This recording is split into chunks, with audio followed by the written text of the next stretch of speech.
guys. Hello everybody. How's it going? Yeah, I was like, oh, how do I capture the vibe of me going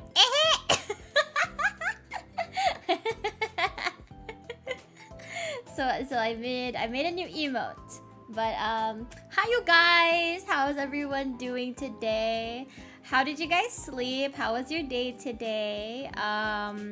I've been up for like the past couple of hours. I wasn't really sure if I wanted to stream today, but I was like, you know what? Let's do it. Let's do another stream. More gorilla stream. In our yesterday, yeah, it's just like, it's like, is a GPU the same as a CPU? It's like, oh, you're supposed to turn off your PC once a day? Oops. Need a PC burning emote. Yeah, it's just oh, poor PC good. Oh man, rip. But thankfully, the sponsor listing, like the fundraiser for new PC parts were funded immediately. So if you're ever watching this, Vape Nation, thank you so much for funding it.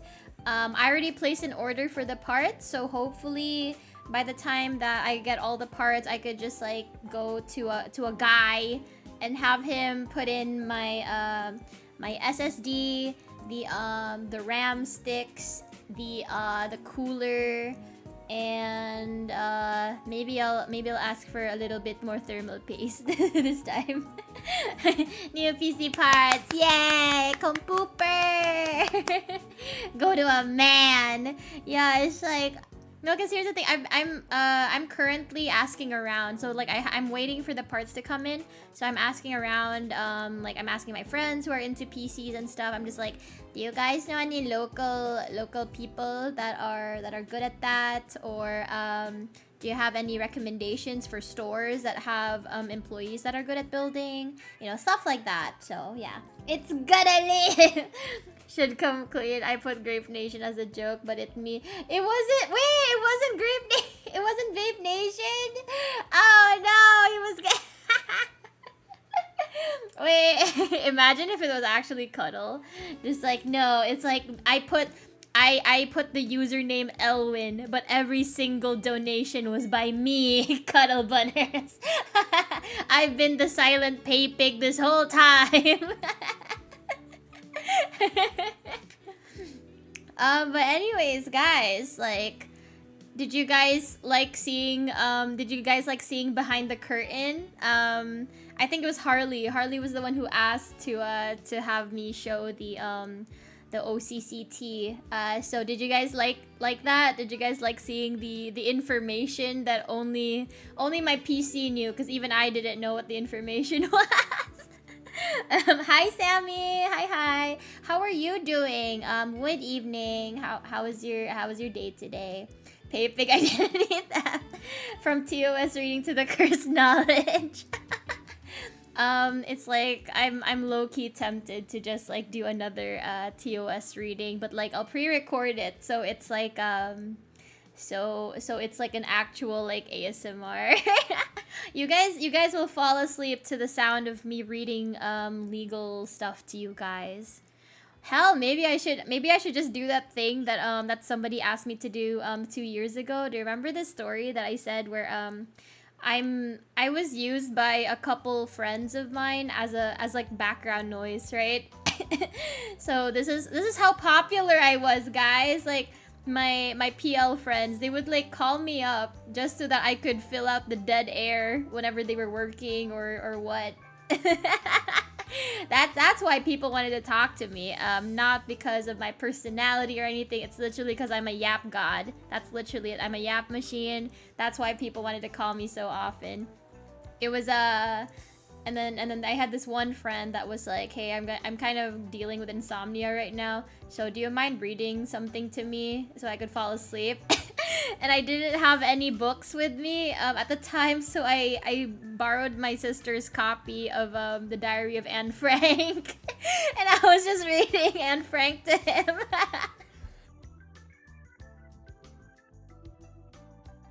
So, you know, if you guys want, I could totally read Mein Kampf to you guys. I could lull you guys to sleep like that. More legal ASMR. Good evening, Sam. Yeah, the forbidden info.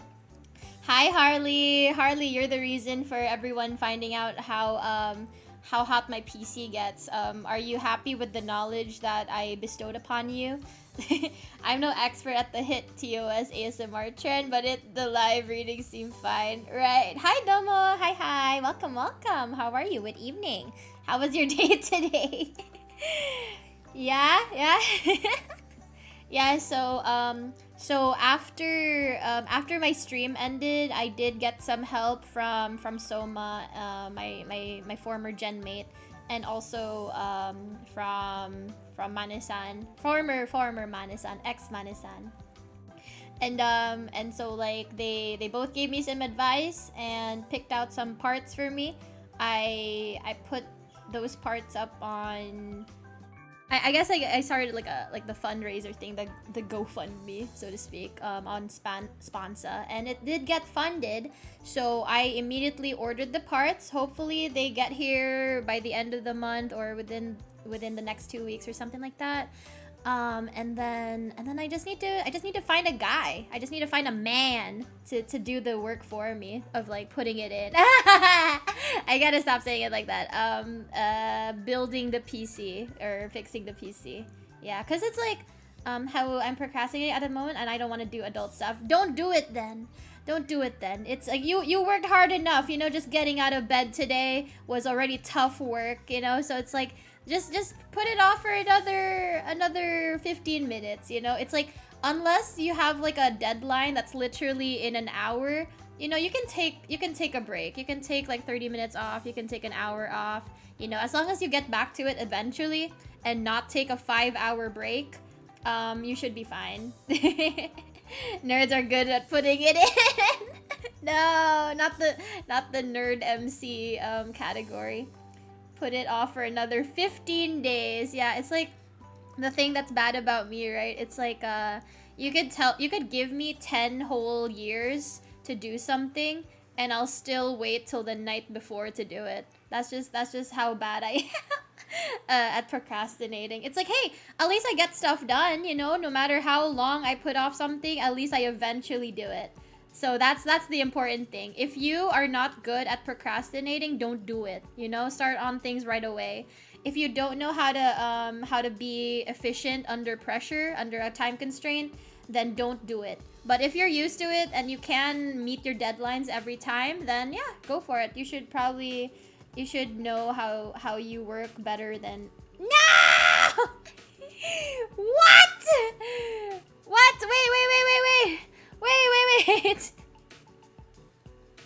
Wait, my OBS is freaking out. Ah!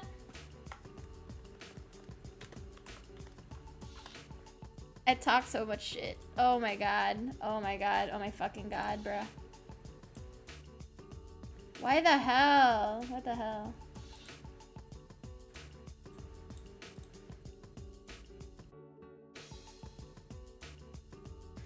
What?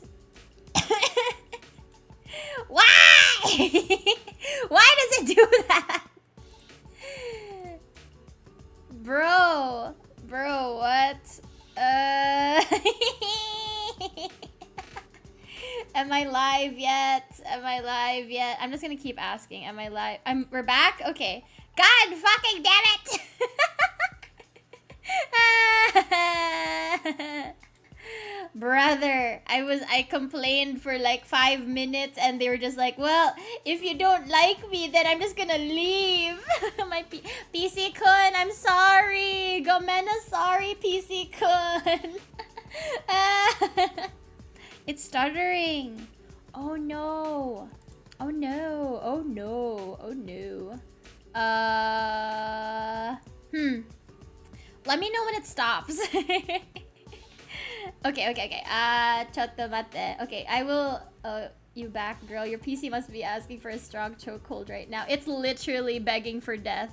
it's begging for a mercy kill, as someone put it yesterday. So sad. But am I gonna improve things? It's gonna have to wait a minute, okay? It's gonna have to wait a couple days before things start getting better, you know? It's like we're still going through a time, chat. We're still going through a time. Just hold out a bit longer, PC-kun. PC-kun, please let me stream on Valentine's Day. I'll take care of you from now on. I'm sorry. Everything's on fire. PC's barely. Just a bit longer, PC-kun. Please, please. I'll clean you up every now and then, you know? It's like I'll turn you off every day. Please, just behave. Just hold out a little bit longer, PC-kun. Time for Naria to become a VN streamer. No. Bro, I'm gonna be so fucking sad. It's like once I eventually have to resort to being a PNG tuber. It's like, chat, how does one turn off a computer?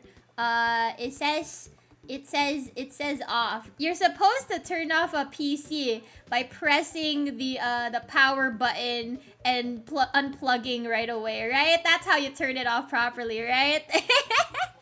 Holding its head underwater. You didn't give him aftercare before, SMH. Listen, he should know better. He should lower his expectations. Unplug where? Yeah, just unplug your PC. That's how you turn them off properly, right? That's how you take care of a computer. You just unplug right away. It's like don't log out of your accounts. Don't close your programs. Just unplug it, you know? It'll turn off anyways. Same result. Sure, it's a little bit slower when it turns back on the next time you turn it on. That's just how computers are. The Inario way. The PC needs a raise. Just unplug it. Yeah, just switch the breaker off. Yeah, that's how anyone should do anything really. It's like, hey, you wanna turn off your computer? Just switch off the breaker. just turn off all the electricity. Easy. Just like how you're supposed to turn off your phone by throwing it against the wall. You know, that's how you shut down a phone. Do you guys remember like back in the day before like iPhones and stuff? Do you remember back in the day when you could just easily take out the battery from like a phone or something? Ooh, like those like Nokia 3310 phones, like those Nokia phones, right? You could just turn off a phone by taking out its battery. No need to use the power button. No need to properly shut it off. Just kill it. Just unplug grandma, you know? You don't need to like sedate her. You don't need to like do whatever. Just unplug her. Just easy. I don't know if I'm the only one having stutters. Is anyone else having stutters? Is my stream stuttering for anyone else? Excuse me. I still own my old first phone. Which is your first phone? Like, do you have like do you know what the model is called? Imagine it was like a Motorola Razr phone. Those were so cool. Those were so freaking cool.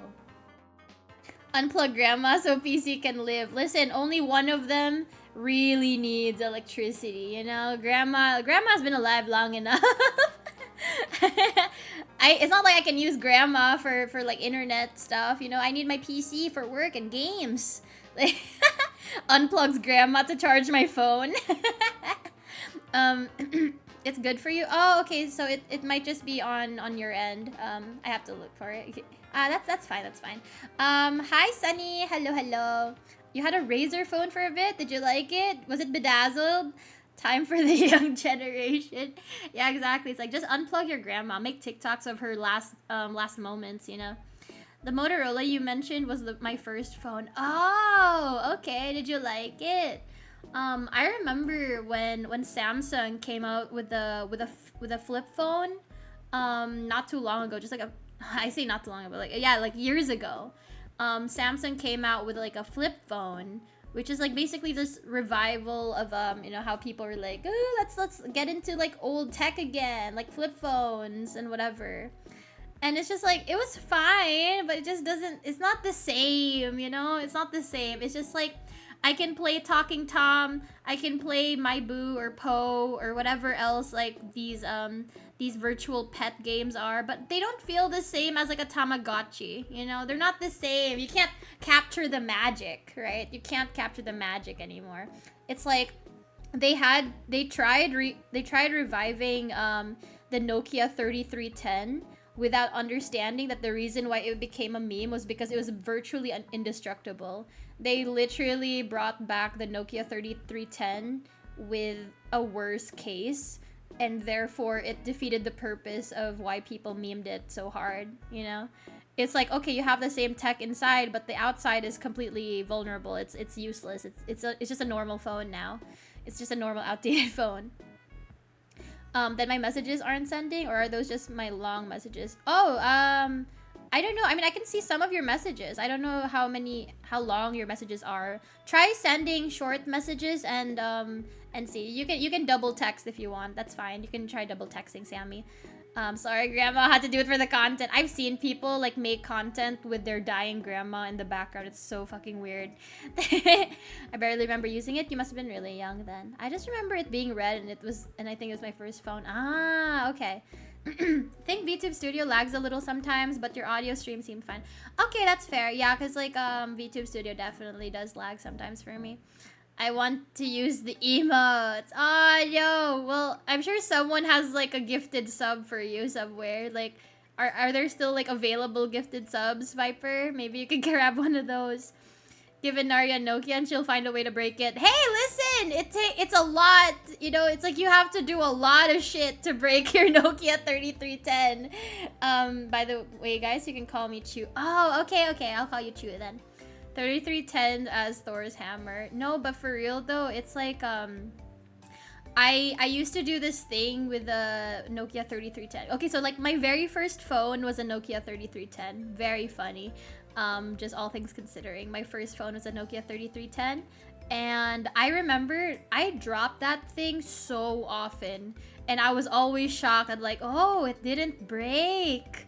Sometimes it would drop, and then like the battery and the back of the phone case would pop out. But then I just pick it up, put it back together, turn it on, pretend, and then just kind of like use it again like normal. You know, just act like nothing happened. Oops. It's fine. It's fine. Sure. The paint chipped a little bit, but the phone case itself was mostly okay, you know? I could still play Snake. It was fine. I could still play Snake. Motorcycle crashed yesterday. That's end. Do you guys remember the Samsung X830? Let me check. Samsung X830. Let me see. Oh shit, the twisty phone. Oh yeah, that one's cool. I don't think I've ever like seen that in person, but yeah, like the twisty phones were really cool. My aunt had this twisty phone. Not the Sidekick. Remember the Sidekick? Do you guys remember the Sidekick? That was cool. That was like every late 90s, early 2000 girl's dream, like getting a Sidekick. It's like you just feel so cool having one.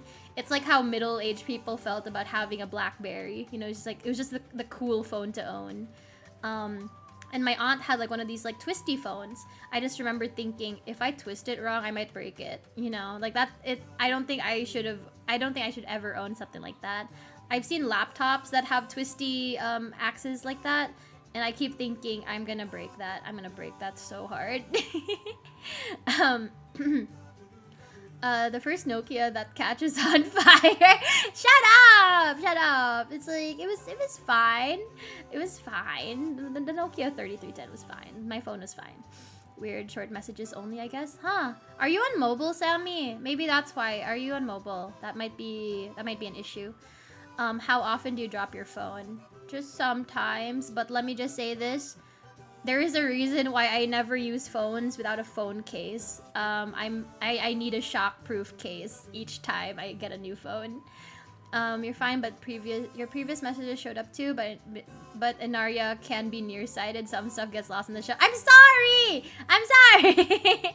Bulletproof vest with 3310s as plates. Bro, I watched this this Mythbusters video that or Mythbusters episode where they were using some phones. They use a phone as like a way to test like if this thing is like bulletproof or can stop a bullet. Very fun stuff. Very fun stuff. My mom had a 3310 and I would like to abuse it because I got curious on how the insides work. No, that's bad. That's really bad. I haven't seen those phones in ages. Yeah, it's like they weren't that common in the first place, the twisty phones. I had a twisting phone, the Sidekicks specifically. Sidekicks are cool. Like, the Sidekicks are very cool. My friend's obsessed with those new phones that fold in the middle but are just like, oh, like the, what was it? The Samsung Fold, right? My friend got a Samsung Fold for his birthday. Oh, thank you so much. Shushin-sama. Thank you so much for following. Thank you for being a newcomer. Welcome to the Grape Bros. Grape Nation. But yeah, no, it's like my friend got a Samsung Fold for Christmas, and when I saw it, I was just like, that's a big old phone. It's like, if I had a Samsung Fold, I would definitely break it. Just knowing how I am as a person, I would definitely break it. It's too many vulnerable parts, you know? Phones are too bloated now with their TikTok and their anime girl streaming apps. We need to return to the Nokia tradition. I think so too. It's like, I know you're making a joke, but it's like, realistically speaking, I kind of liked how simple phones were back in the day. Because do I need the Bible app? Not really. But you know what I do need? A dictionary. You know what the phones don't have? A dictionary. My old phones used to have like built-in dictionaries and games. And it's just, it was fun, you know? And there was this whole culture about how people would have to record audio directly from the radios just to have like a ringtone. It was such a vibe. It was just really fun and simple. But now everything's like so complicated. Do I need like 7 different phone apps just to track my health? No. I don't need to know how many steps I took today. Give me a free Webster's Dictionary app, you know? It's like, why do I have to install it? Like, why wasn't it already built in? Why did you give me a Bible app but not a dictionary app, you know? It's just weird. Hi, Albandi. Good morning. Yeah, hi. Oh god, I remember holding my phone up to the speakers to record songs. Yeah, when I was a kid, I remember when Airplanes by B.O.B. and Hayley Williams was going viral. I made that into my ringtone. I recorded it and then I made it into my ringtone and also my phone alarm every day at school. I would just have Airplanes playing in my head. So when Airplanes became a meme not too long ago, because of like that weird Mordecai from Regular Show and Twilight Sparkle from My Little Pony meme became a thing, I was just like hit with like a lot of nostalgia. I was just like, can we pretend that airplanes in the night sky are like shooting stars? It was really fun. But yeah, I mean, to be fair, kids are kind of doing something similar with like Shazam. They're just like, oh, what song is this? And then they just like hold their phone up to whatever's like playing, like a speaker or something, and then they just like find the song. So it's like a similar action, but like the purpose is different. We were just using it to record ringtones, whereas they're doing it to find songs so they could look it up later, you know? You ruined me, by the way. I was doing so well until yesterday. Was it the PC thing or was it the TOS reading? Which one? Which one was it? Which ruined you? Phone manufacturers say cleanse your soul. Stop watching head. No, yeah, it's like give me the anime winner. Give me it. Imagine imagine coming out with like a phone app or like a phone company, like especially in Japan. Imagine like a phone company, a phone manufacturing company, and you have built-in anime apps, like anime viewing apps. I would love that. I would love that so much. Cause you know what they do? You know what they do with like with Asian phone brands? All they really do is have built-in phone filter, like camera filters. So like if you have a phone here in Asia, you automatically get like weird picture editing, like just built in. So it's like your face is gonna look lighter, like you're gonna have like a lot of like smoothing, and your eyes are gonna be bigger. It's weird. And it's like, imagine being just like some random ass like bearded gentleman using an Asian phone, and it's like you have like these anime girl eyes. I miss using the music as a voicemail. Bro, I miss voicemail so much. It's like something that's very nostalgic for me is whenever I'd be at school and I'd have to make a phone call to my parents just to see if they're on their way to pick us up, you know, because it's getting kind of late. So it's like, I was like, hey, are you guys coming to get us soon? Or so like something that I was very used to was like whenever I'd call my parents, I would just hear like the recorded message for like voicemail for like their answering machine. And yeah, it was just really fun. And if they weren't answering after a certain time, I'd just be like, oh, that means they already left or something like that, and they're on their way, you know, they're on their way home, or they're on their way to pick us up from school. And I remember when I had this one phone, I can't remember which phone it was, but I remember this one phone that had an answering machine, or like it had a voicemail feature that I had to set up. I was like so excited. I was just like, whoa, this is so high tech. This is so cool. How technologically advanced. Whoa, voicemail on my cellular device. We're all old. Our ages are showing in this conversation. See, this is the thing. It's like in my PL, when I was like isekai, I had a lot of children. I had a mixed age group for my audience, but I did have a lot of teenagers in my chat. So it is kind of fun knowing that a lot of you guys, or most of you guys, are legal adults. So that's pretty fun. That's pretty fun. I'm not used to that. If I recall correctly, Sony Xperia. Oh, I remember that. The Sony Xperia, yeah. Was that 6? Had a Japan-only Bocchi the Rock collab. I think I know what you're talking about. Yeah. Oh my gosh, there would be these like Japanese like phone companies that would just like make collabs with anime characters or VTubers. So fun, so fun. It's like, imagine being in a country where it's like liking anime is seen as really weird, and then you go to Japan and anime is like so integrated into their culture. You know, it's very, very interesting. Older grapes make better wine. Exactly. You know, it's like you guys are just fermenting. You know, you're aging like fine wine, right? You know. I remember recording old school cassettes. Dude, do you guys remember Walkmans? My gosh, it's like I used to like my mom was like, "Oh, you guys need to listen to Mozart so you become smarter." And I was just like thinking, does she know that you're supposed to listen to Mozart for brain development, like as a baby and not as like a grade schooler? Like, does she know? And then she pulled out like a Walkman, and we would just be listening. We'd just take turns like sharing the Walkman, me and my sisters. And it was just like really funny because we would just be like listening to like Mozart while falling asleep. It was our ASMR. Mozart beats to help you fall asleep, you know. It's fun until the IRS starts knocking on our door. I don't pay taxes, so that's good. There's no reason for them to show up if I don't pay taxes, right? That's how it works, right? Zenith, hi, welcome. Good morning, afternoon, or evening. Hello. How was your day today? We're just yapping about old tech right now. So like we were talking about like old cell phones that we had growing up. Used to own a Walkman. What was that other thing? Not an MP3 player, a Zune. Have you guys ever used the Zune? Like I've never owned one, but I just think of them as like they're just so silly, you know? It's like they coexisted with like iPods and MP3 players, but it's just funny, all things considering. Zune to the iPod is kind of like how Bing is to Google. It's like they exist at the same time, but no one really cares, you know? It's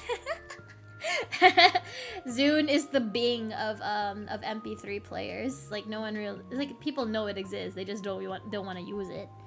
No wonder I'm a dumbass girl. I didn't listen to Mozart. You should. That's your own fault. You didn't grow up with Mozart, and therefore you're an idiot. I had to stop using Mozart because my older sister kept taking the Walkman, and that's why I don't know anything about computers. So it's her fault. It's Hagnaria. That's what we're gonna call my older sister.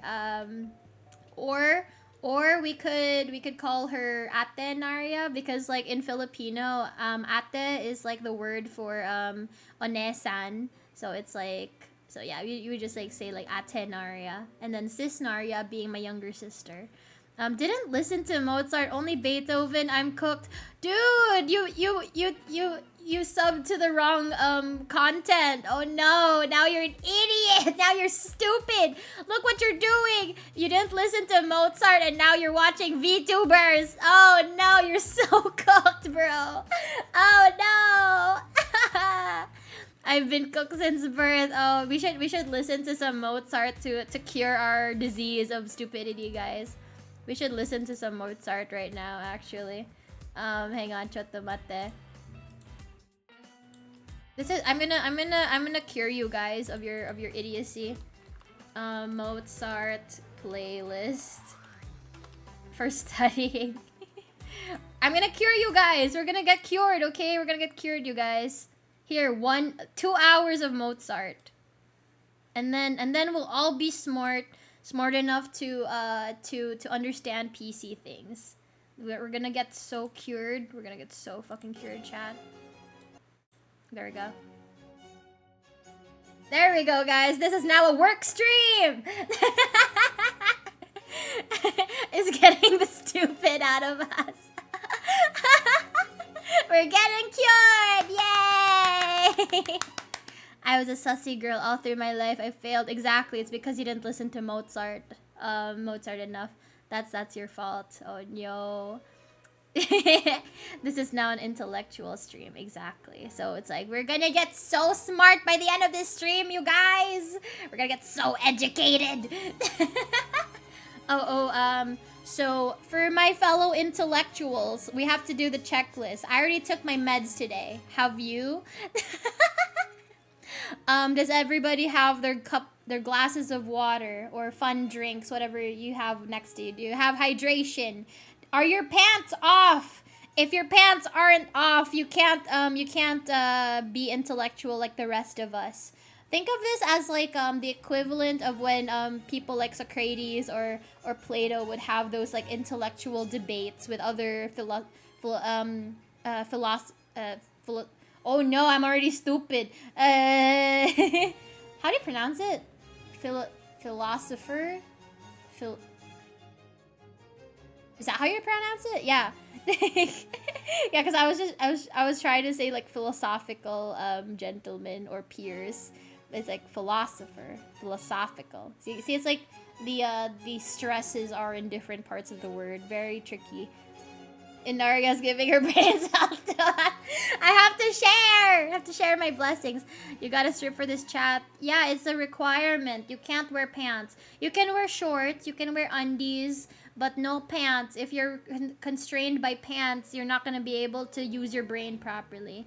As it's been proven many times. You've seen like idiots with pants on, right? It's because they have pants on.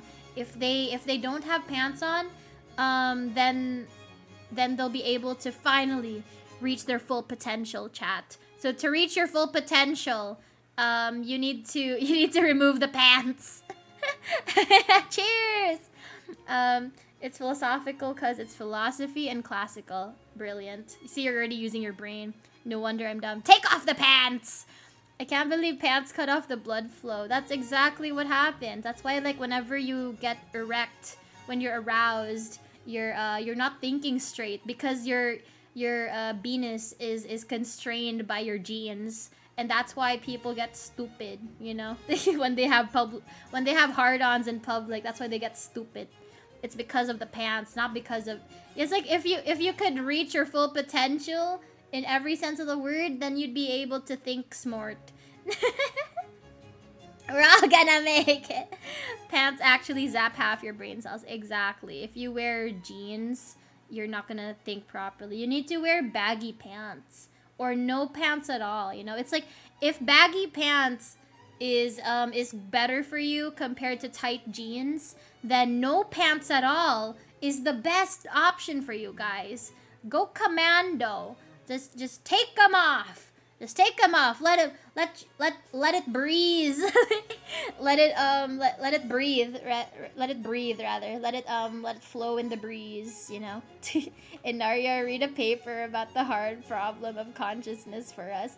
If I read something for you guys, will you listen?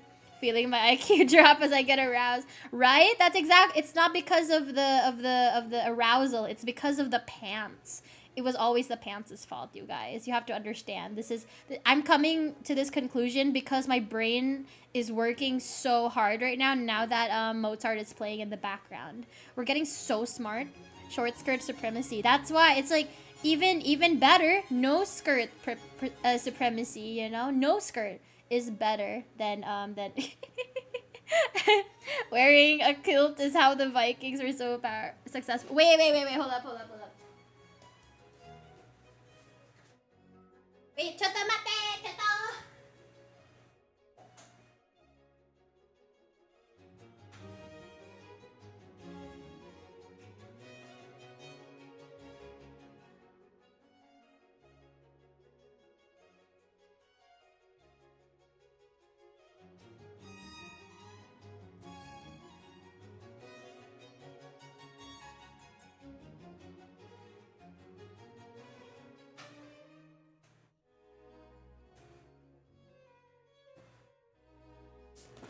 Okay. That was like a weird facial expression to pause on. Listen to the purple. What you got? Shut up! For prayer. So here's the thing, chat, right? Insala. Shush. Silencio, por favor. Gracias. Okay. So here's the thing, chat. Like, let's use our brains for a second, right? Let's use our brains for a second. What shall we do for Valentine's Day? What should we do for the rest of the week, right? Because, like, you guys know exactly what I want to do, but it's like, do you guys have any suggestions? Because I have some stuff planned out, but I just want to hear what you guys have to suggest. Because, like, I do want to do stuff like cursed dating sims and visual novels and whatever types of games that are not allowed on here, you know. Thinking caps on. Yeah, you guys are just like, oopsie. Like, inshallah, she shall soon be baked into bread. Raisin bread. Don't you ever listen. I like raisins. Okay, I don't age shame. I like grapes no matter how old they are, but raisin bread. See, the thing isn't the raisins, it's the fact that raisins ruin everything they touch. It's like, have you guys ever had raisins in anything? Whether it's chocolate, bread, muffins, cookies, savory dishes, pies, I don't know, like fruit cake or something. It's like, whatever a raisin touches, it makes it taste worse. I don't know why. It's like, my mom has this bad habit of putting raisins in things where she's like, I want it a little bit sweeter, so I kind of want to put raisins in it. I asked my friend, his mom does the exact same thing. Maybe it's just like their generation. Maybe they just really like raisins and stuff, but it's like, they don't taste that good, chat. They don't taste good. Just because older grapes aren't as sweet. How about in trail mix? I haven't had raisins in trail mix, but I'm gonna be honest, I'm already assuming it's going to ruin the taste of everything else. I will eat whatever is in trail mix, but if you taint every single thing with raisin residue, I'm gonna kill you. I would rather eat a whole box of raisins by itself. Like, I like raisins, don't get me wrong, you know? It's like, give me them separate. You know, it's like, let's bring back segregation. You know, it's like, maybe segregation is okay sometimes.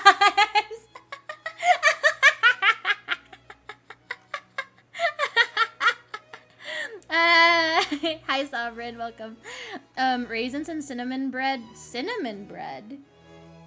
I've never heard of such a thing. That's different from, like, cinnamon rolls. What is cinnamon bread? Hold up, phrasing. Nah, it was phrased perfectly, because I am an intellectual. Like, I can see with my third eye. It's opening up. I know exactly what to say, when to say it, and how to say it. You're just saying that because raisins are dark. No, I'm saying it because raisins are old. Not the segregation. Bread with cinnamon. I'm gonna look it up. Because maybe I've had it, but I just don't know what I didn't know what it was called.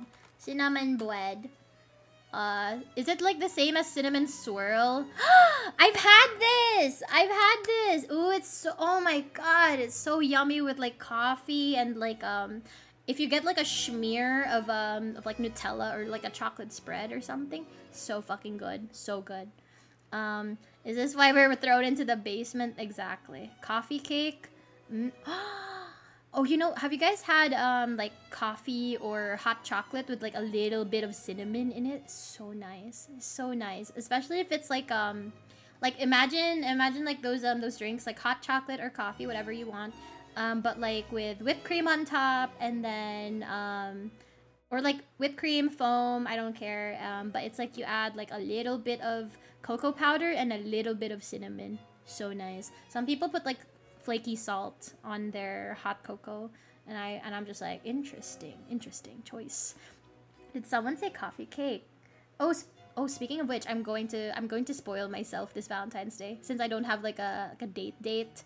I'm just gonna buy myself like a bottle of wine and a cake, and then I'm gonna just like have like Valentine's Day with you guys.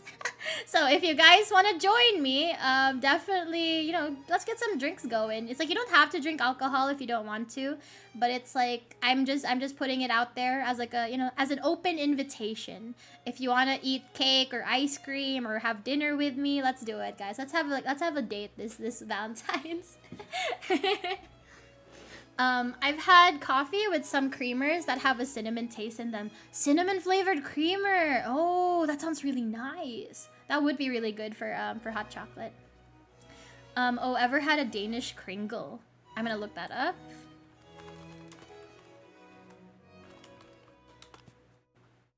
No, I haven't. This looks really nice. Is that like the same stuff that they would put on like cinnamon rolls, like the white the white stuff? Is that the same thing? Like it looks like it's similar in consistency. It looks the same. I want a good drink. Yeah, like definitely like let's just have dinner together, guys. Let's just have like a date. Important question: hot cocoa with one large marshmallow or many small marshmallows? I like small marshmallows because I don't have marshmallows in my hot cocoa so that they will dissolve and melt into the drink. I just like having a little snack with every sip. It's the same reason I like boba. I like boba pearls specifically because it's like a little thing to bite onto. Oh, posture check. Thank you, Sovereign. Okay, my back is postured. Getting drunk with the purple woman. Yeah, we haven't had a drink together in so long, you guys. Let's bring it back. So it's like I said, it's just an open invitation. I'm just putting it out there. If you guys do not want to drink, you're not pressured into drinking. You can just bring water or apple juice, whatever you want. It's perfectly fine. Cause like the alcohol is optional, but the vibes and your presence, your attendance is mandatory. Okay. So if you guys want to buy like some dinner or some dessert or whatever, we can totally have that together. Let's just have like a date. Let's just like a big group date. This is single awareness day. Have you tried the hot chocolate bombs? I haven't. I've seen stuff like hot cocoa bombs and chocolate spoons. I've seen those. Those are so interesting. I kind of want to get one, but I don't know where to buy them. But they look cool. I don't know if you guys have tried them before. Getting water. Okay, choose you in a bit. Windbeutel mit Kirschen. I'm gonna look it up. Oh wait. Maybe I can hang on, chat. I'm gonna do something. Chotto mate. Chotto. I'm gonna open up a source so you guys can see what I'm doing. Window capture.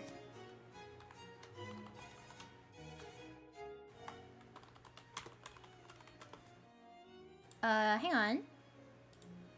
There we go. Okay, so this way you guys can see it also. Okay, we're just gonna shrink it down a little though. And yes, I do use Opera GX. Yeah, don't worry about it. Okay. So we're just gonna have it on screen just so you guys like know what we're talking about. Chotto mate. Okay. That should be fine, right? That should be fine. Okay. Let's see. What was it called? I'm just gonna copy it.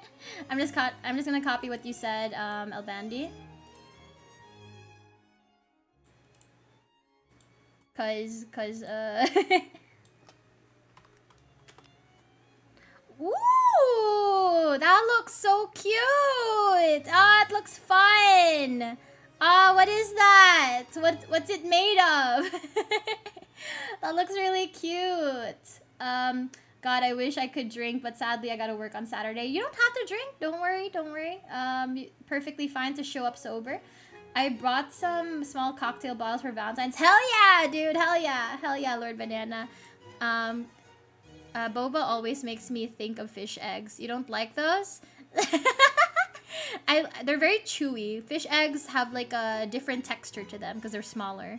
Galentine, hell yeah. Yeah, let's do it. SAD, guys. Galentine, Valentine, I don't care.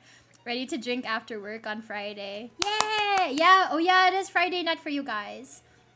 Deutsch. Good benchmark folder censorship. Yeah. I don't have to go far. I have a mini fridge in my room. Hell yeah, dude. Oh, bookmark, not benchmark. Okay.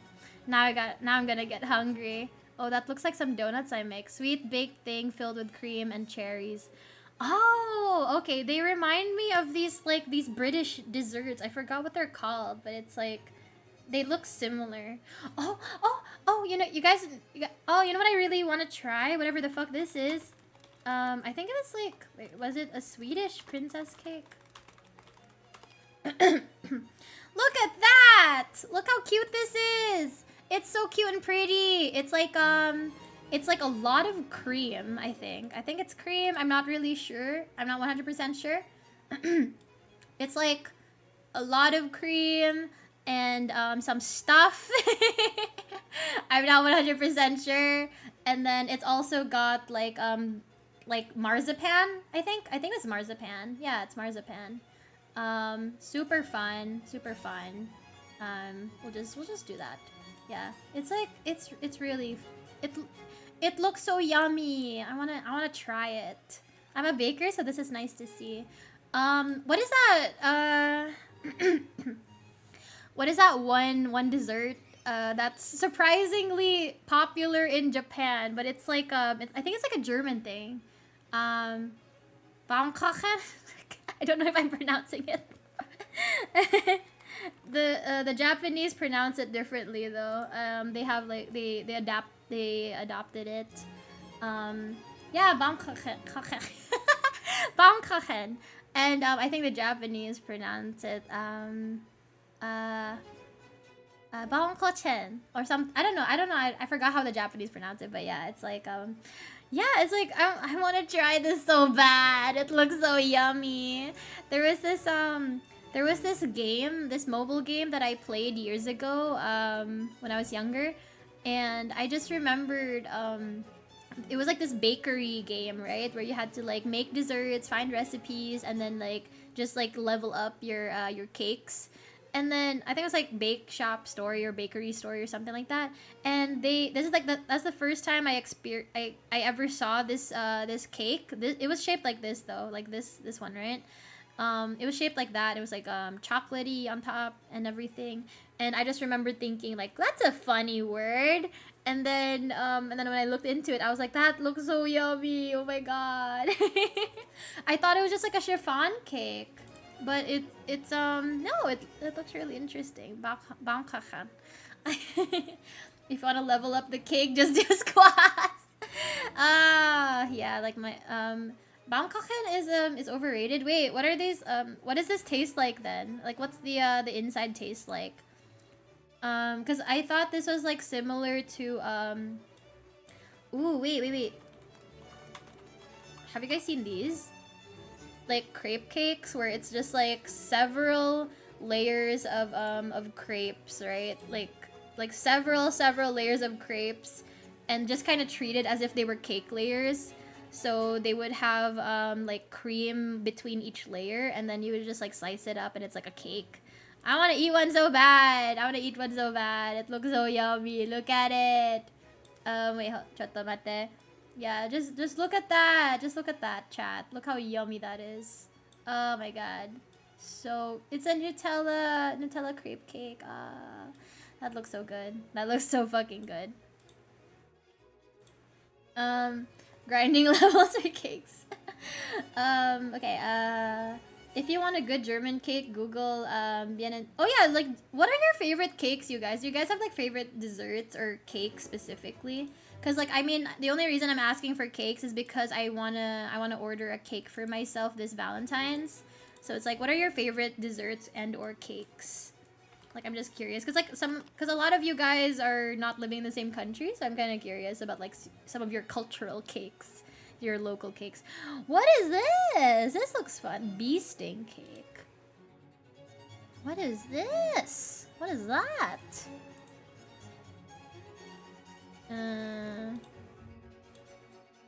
Ooh. What am I looking at?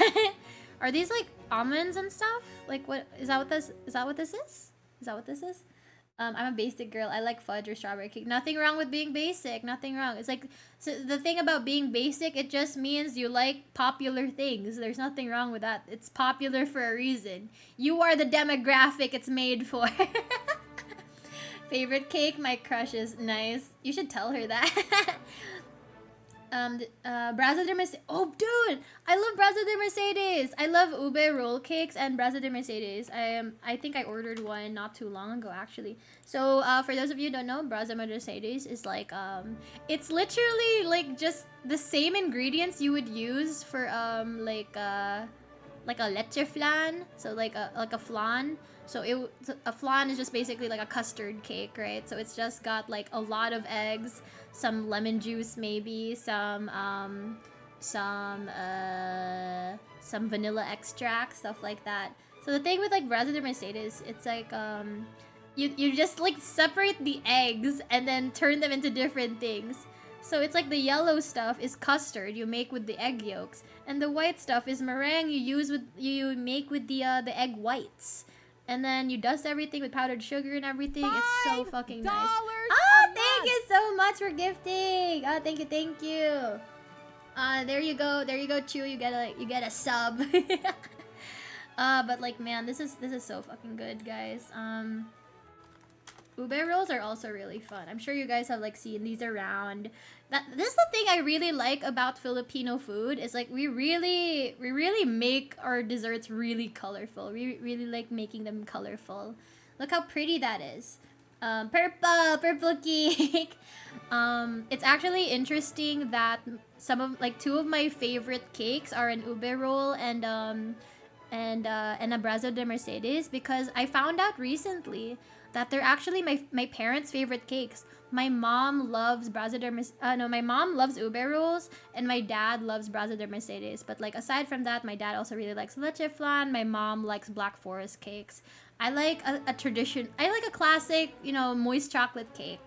So it's like, is it taro? No, it's not. Taro and ube are different things. It's like it's weird because like you can some people mistake ube for a purple yam, which is like gabi, I think, right? Or whatever. Wait, no, gabi is like purple. It's like a sweet potato, but it's not the same thing as like a purple yam. So it's like one of them, it's like, I don't know, because like ube, like traditional ube, you can use in savory dishes. It's just most people use them for desserts, for sweet things. Purple Stan, hell yeah.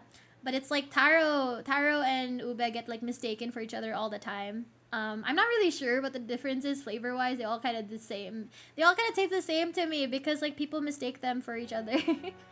Gabi is taro for us Filipinos. Yeah. Ube is sweet yam. Yeah, so it's like I do like this a lot. It's like you guys have you guys had carrot cakes or red velvet? You know how they require having the cream cheese on top, or not cream, is it cream cheese or buttercream? But you know how they have that cream on top and you can't really enjoy it unless it has that? It's like this is the same thing for me. It's like ube is nice and all, but it's like without the cream filling, I really don't like it that much. It's like it's you know, it's like on its own. It needs the sweetness. It needs a sweet filling. You're now required to be juiced by Enaria. Also really like Medovic. What's that? Medovic cake. Let's see. Ooh, it's a honey cake. Ooh, that's nice. That looks really pretty.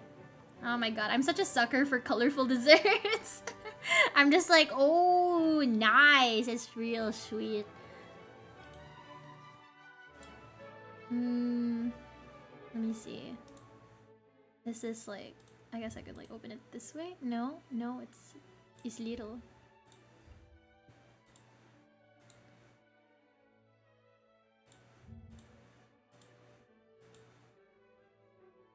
What are your thoughts? So is it sweet like honey? Like, is it literally just like just honey flavored? She needs cream fill. Shut up! We're getting cravings in this one. You know what? I used to joke around like this with my friends before, where I would tell them, you know, if you talk to me long enough, like if we have a long enough conversation, you're gonna end the conversation with like, Enaria, you're making me hungry. Like, I'm always thinking about my next snack. One day, Enaria hand cam decorating like a cake. No, it's like I actually do want to try cake decorating. I can't bake a cake to save my life, but like there is this thing that you can do with cake decorating. So it's like basically so if you just grab one of these things, if you just have like these like round cake tins or just like any cake tin, if you flip it upside down and just have like a piping bag and icing and whatever, you can practice cake decorating without wasting a cake. Because like the thing with cake decorating is like if you mess up, you have to scrape it off and then do it again, right? And it's like instead of like trying to scrape every single bit of icing off and then starting over, you can literally just wash it off like this. You can just wash it off this thing because you're just practicing how to decorate cakes. So I might actually do that if you guys really want me to. Like I could, like maybe for like a milestone or something, I could do like a hand cam cake decorating thing and do like a celebratory cake. I guess the German cake, German classic cake is Schwarzwälder. Oh, okay. Let me see. I have to like German words are hard to spell. Oh wait, is this Black Forest cake? This is what my mom likes. I don't like it because I kind of don't like the taste of cherries. I'm gonna be honest. My younger sister, Sis Naria, loves maraschino cherries, but I kind of, it's like for me, it's the same as raisins. I don't like the taste of cherries if they're touching other things. I'm fine with cherries on their own. I'm fine with raisins on their own, but the residue that they leave on other things kind of is weird to me. So I don't like Black Forest. My mom loves Black Forest cake though. She loves the fuck out of this. I'm a baker. Maybe I can show you my baking and cake decorating skills. Ooh, fun. Do you have like maybe like a cake decorating person that you look up to that like I could like maybe borrow tips from? Like maybe I could just check out like a channel or something. I watch a lot of cake decorating content. It's just kind of, I haven't been watching a lot lately because like I've been watching a lot of like baking and Asian cooking content. I've heard of it, yes. And Naria hates cherry, boys confirmed. No! I like dark cherries more. I don't know if I even know the difference between dark cherries and maraschino cherries. I mean, maraschino cherries are nice because like they're kind of it's like a weird sweet flavor that I can't really find in anything else. But it's like the kind of flavor that it's good on its own. In my opinion, it's fine if you like it yourselves, but it's like I don't like how it's like this wait. Chatomate. I can't zoom in. I can't zoom in for some reason. But it's like the way it makes this part all stained. It's like I know to stay away from that red stain, cuz it's like that's where it's tainted with its flavor. I don't have a person in particular. I'm self-taught. Oh, okay, good for you. I've been wanting to take local baking classes. I just haven't had the time to apply because there's like this local baking class that opened up recently. You know what's so fun about them? They have purple stuff. Like all their equipment is like colored purple, and I was just like, it's calling to me. This this place is calling to me. I need to learn how to bake. First she hates raisins, now cherry, boys. Shut up! I like them raw. I like them untouched by anything else. I like them pure. You know, it's like I don't like raisins or cherries when they touch other things, but it's like but by themselves I like them. Fruit lads, it's so over. No, just don't touch anything else and it's fine. Something that feels wrong about eating cherries that are bleached and dyed. Yeah, no, it's like I don't know. She likes it raw. Yeah, I do. Unprotected cherries.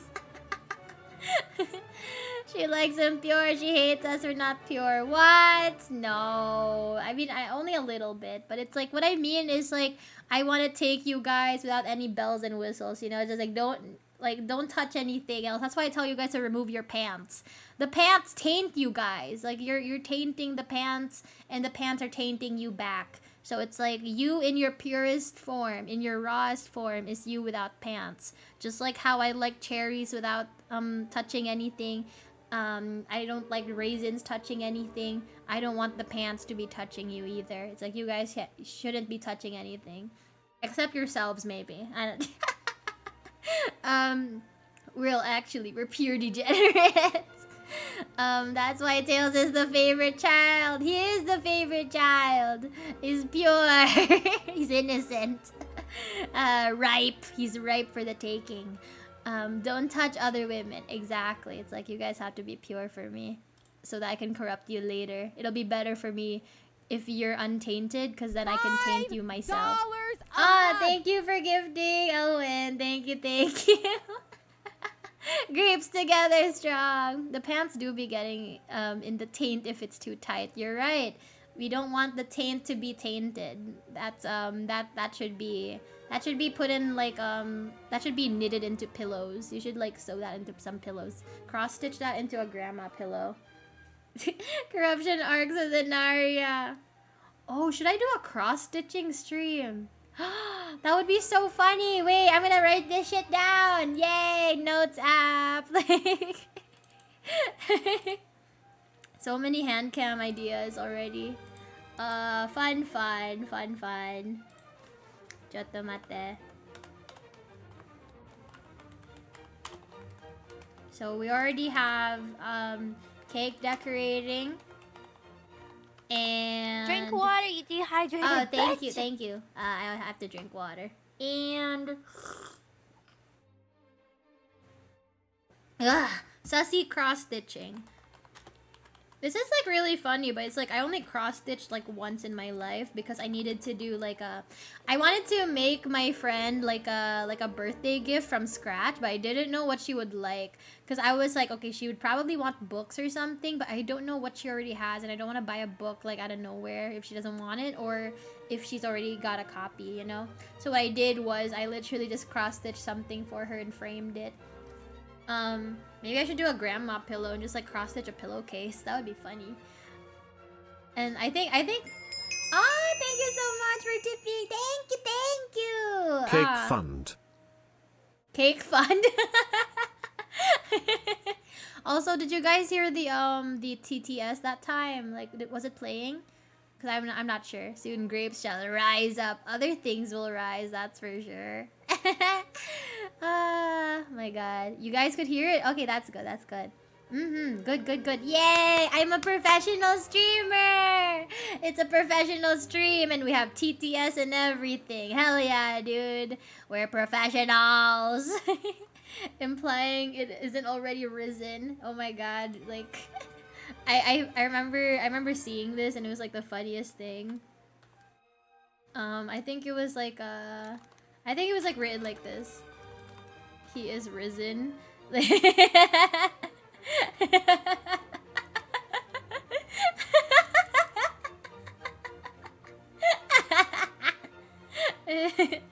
Okay. Like this is probably gonna get. Oh my god, I love this one. Holy shit. Wait, this one's good. I like this one. Wait, this one's really good. I like that. That one's the best. That one's the best one. Oh man, that's funny. That's funny shit. I like that one. See, it's like, do you guys think Jesus would have been good with girls if he wasn't,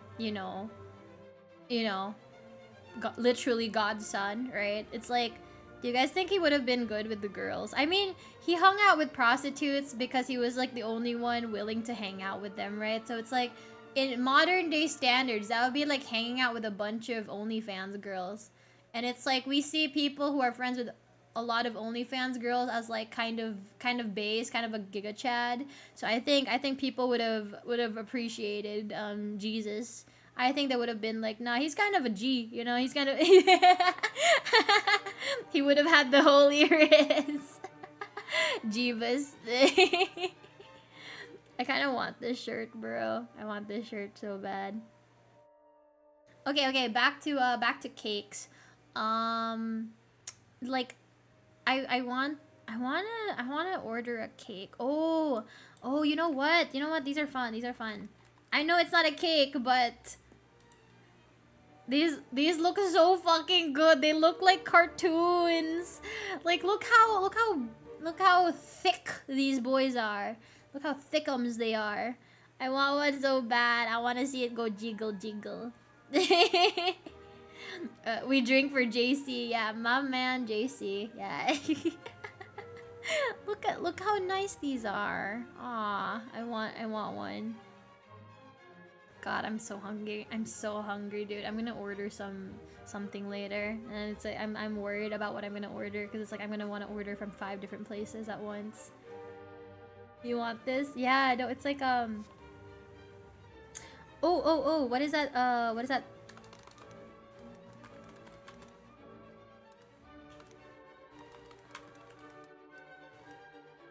This thing. The jiggly cheesecakes. Like, every time I see a video about like jiggly cheesecakes, I'm just like, bro, I want them. I want it so bad. It's like, it's so simple, but it's like, people like hype it up so much that it must taste amazing, or at the very least, it's just like so nice to eat because of how soft it is, right? It's like, because people don't talk about chiffon cakes the way they talk about jiggly cheesecakes. It wiggles so much. Yeah. Like, look how pretty this looks. It's like that. Oh, you can't see it, but it's like, look how nice this is. It's like, it looks so perfect, so nice, so perfect. Oh, that should be like the moral of the day. No matter what kind of cake you have, someone's gonna want to eat it. Someone out there is gonna want to see it regardless. Like, they will be happy to see your cake, no matter who you are, no matter what you look like. Someone is eventually going to want to see your cake. Nice and slappable, exactly. I've seen videos of this particular brand. I always get so happy because it's like, I like seeing the little guy. Look at him. I like seeing him. Like a fun little dude. Like, these flavored ones are interesting though, because it's like they put dyes in and everything. Is this maple syrup or is this honey? What do you guys think? What is that? Oh, wait. I remember another cool Asian cake. I think this is what it's called. These fucking things. These are like made out of like gelatin or like agar agar. I don't know how to say that, agar agar. But yeah, look at these fucking cakes, dude. Like Jesus Christ.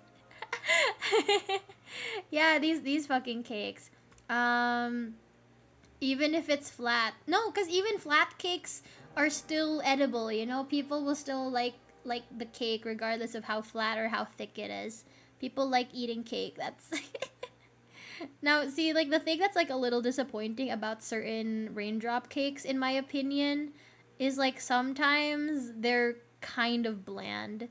You know, like how basic mochi is, like, cause like you guys are like used to stuff like strawberry mochi and sakura mochi, matcha mochi, whatever, right? But it's like there's like the very basic form of mochi that you can eat with like soy sauce or something like that. And like some raindrop cakes are kind of consumed the same way. I'm not a fan. I kind of want it like very flavored, you know? It's like if I'm gonna go out of my way to eat something, it better have flavor. Because it's like just the texture itself is not gonna make me want to eat it. Raindrops keep. I like the ice cream mochi. Oh yeah. Ice cream mochi is not very common here, but whenever I do see it, it's just like I get so excited. I'm just like, ooh, imported products. What is mochi? Oh, okay. So mochi looks like this.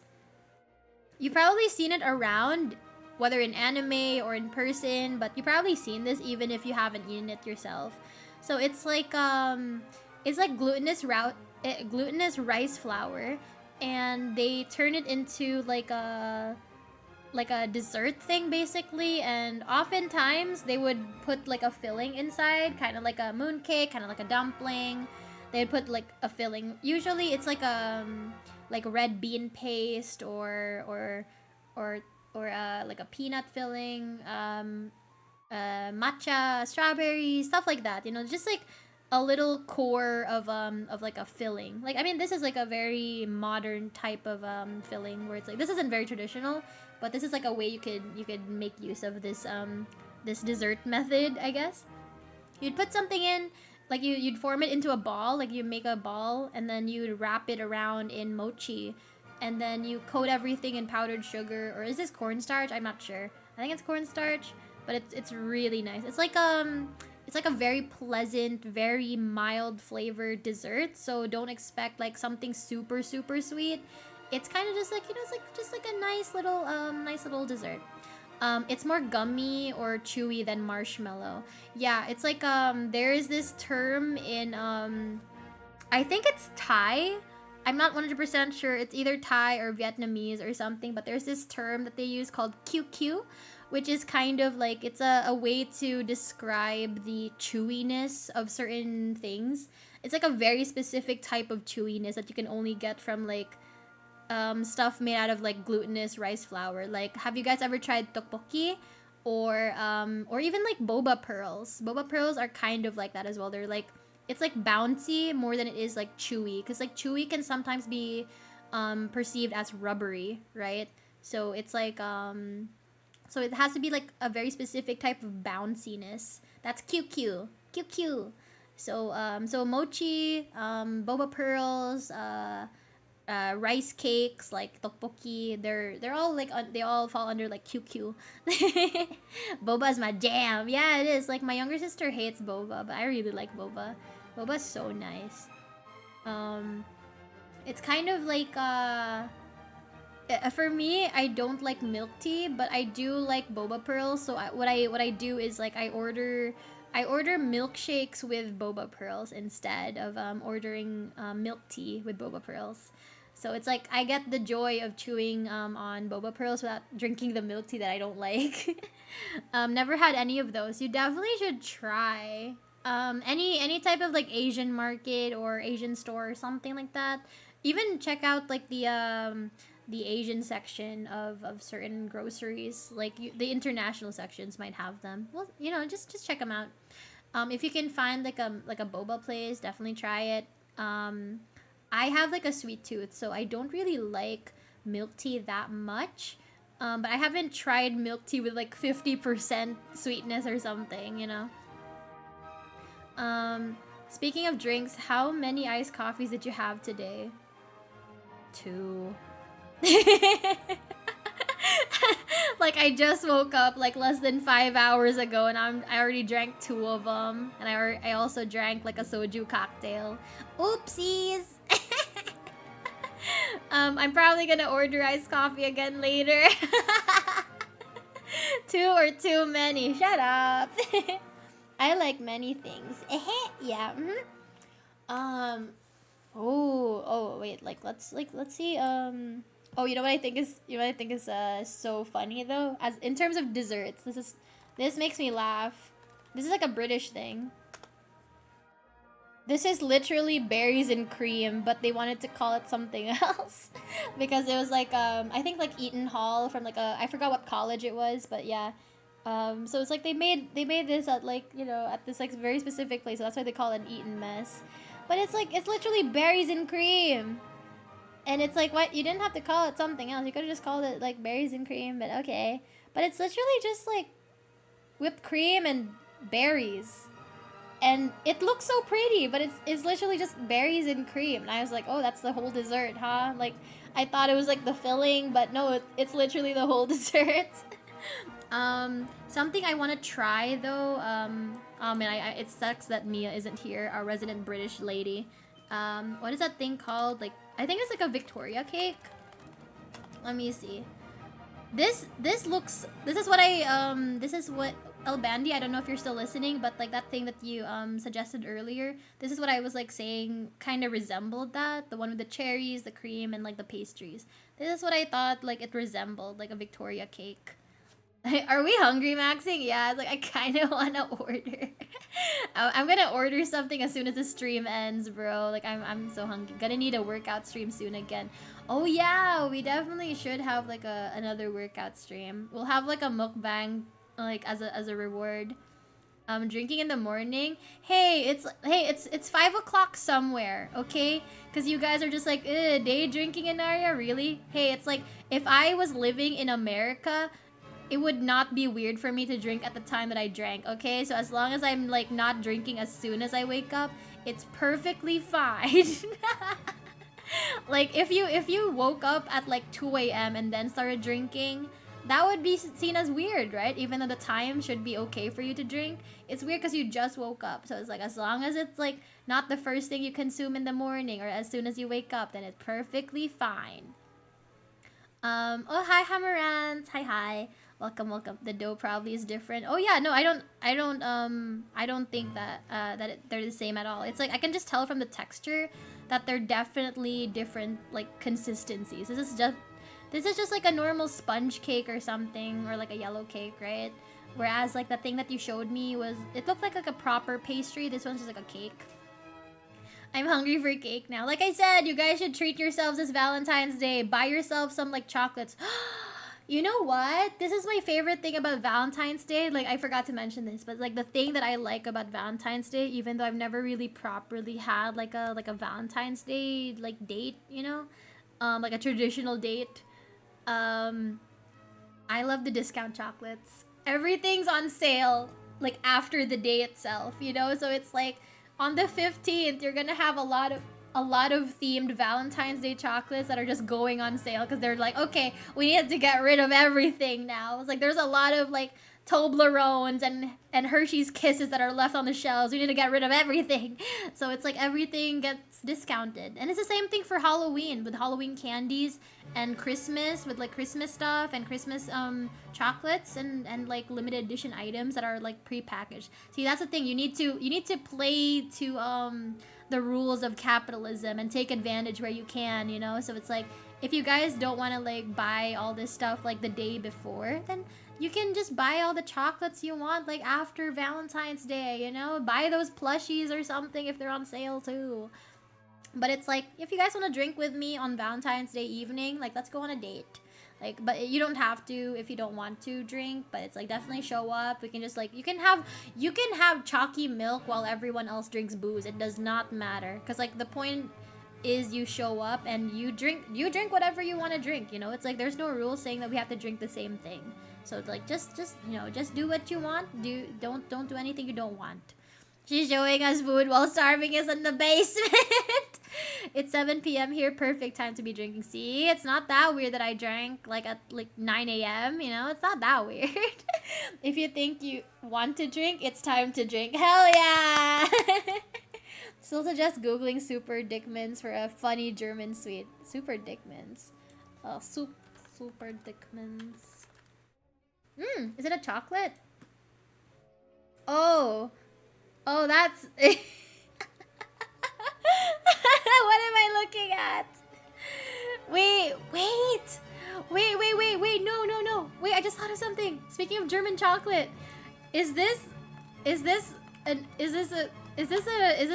something that you are aware of, El Bandy? Is this something that you know exists? Is this a German chocolate?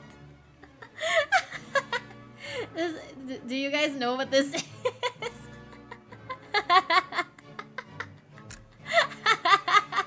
I've never seen this before, but apparently, yeah, it's like it's a foreign brand, so I don't know where the fuck this came from.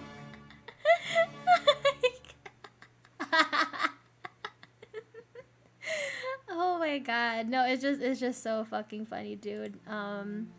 It's literally labeled chocolate negro, brother. I mean that just means dark chocolate, but it's just the fact that they called it chocolate and then negro rather than like chocolate negro.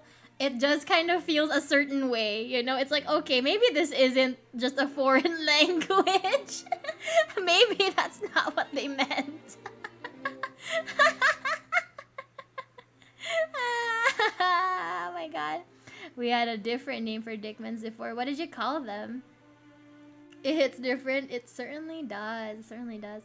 Babe, wake up, newsletter just dropped. What a beautiful chocolate man. I want to eat a Filipina, yeah. Which one? I don't trust German desserts after my brother-in-law gave me his favorite salted licorice. Well, it's not the German desserts. It's the licorice that you should have kept an eye out for, you know. Super Dickmans are funny as fuck and shaped like tiny little penises. They are funny. Oh, you know, speaking of funny labeled things, right? This is I believe this is like another British thing, apparently. This is a drink that they sell in convenience stores in the UK. No joke, it's literally called that. Whoa. Yeah, see, it's a real thing. By Pussy Drinks Limited. New slur. Yeah, I'm pounding back a pussy, bro. It's just like, see, Pussy Drinks. You can't be serious, bruh. I always gotta chuckle at Australian gay time. What is gay time? Wait, what's that? What's gay time? What does that mean? Oh no, Golden Gay time! No! Australia, why? It reminds me of a Mexican treat that had its name changed. What was its name originally? What was its name? Also, let me, yeah, the old name and still commonly used name for Super Dickmans is a kiss from a black person, to say it nicely. Oh. Oh no. Oh no. Let me see. There's a hilarious festival in Japan. Look up. I think I know exactly what you're talking about. Kanamara Matsuri. Yeah, I think I know exactly what that is. Yep. Yeah, Yep, it's the Penis Festival. From what I remember, it was basically about... It's kind of like how people would worship... fertility goddesses, right? It's just something in regards to fertility and stuff, especially with like Japan's low birth rate these days. But it became something different, you know? It's I mean, this definitely is not traditional and definitely has nothing to do with fertility. But yeah, funny shit. Am I allowed to have this on screen? I mean, if they're allowed to have it as a festival, you know, like imagine you were streaming there. You have to allow it. You know, YouTube would never allow this. That's why we have to stay on the purple website. I don't know if I can say it here, but its current name is Nito. Um, wait, the Mexican thing? Peen Fest. Great bros, we're going to Japan. When in Rome. Yeah, okay. Yeah, it is like educational, you know? We're just Googling things. Nito. I want to say Mexican snack. Is that what? I'm curious what the... Oh. Oh.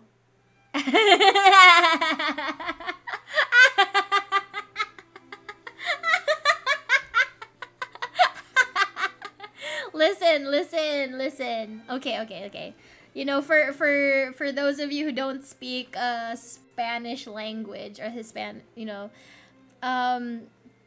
or like, I mean, it doesn't even have to be Spanish. It's like lots of languages have this. Okay, so when you add ito at the end to something, right? At the end of a word, it basically just means like little, right? So it's like, for example, let's say let's say your name is like Juan, but you're like a little kid. You're like an 8-year-old. You're like so like calling you like little Juan, they would call you like Juanito, right?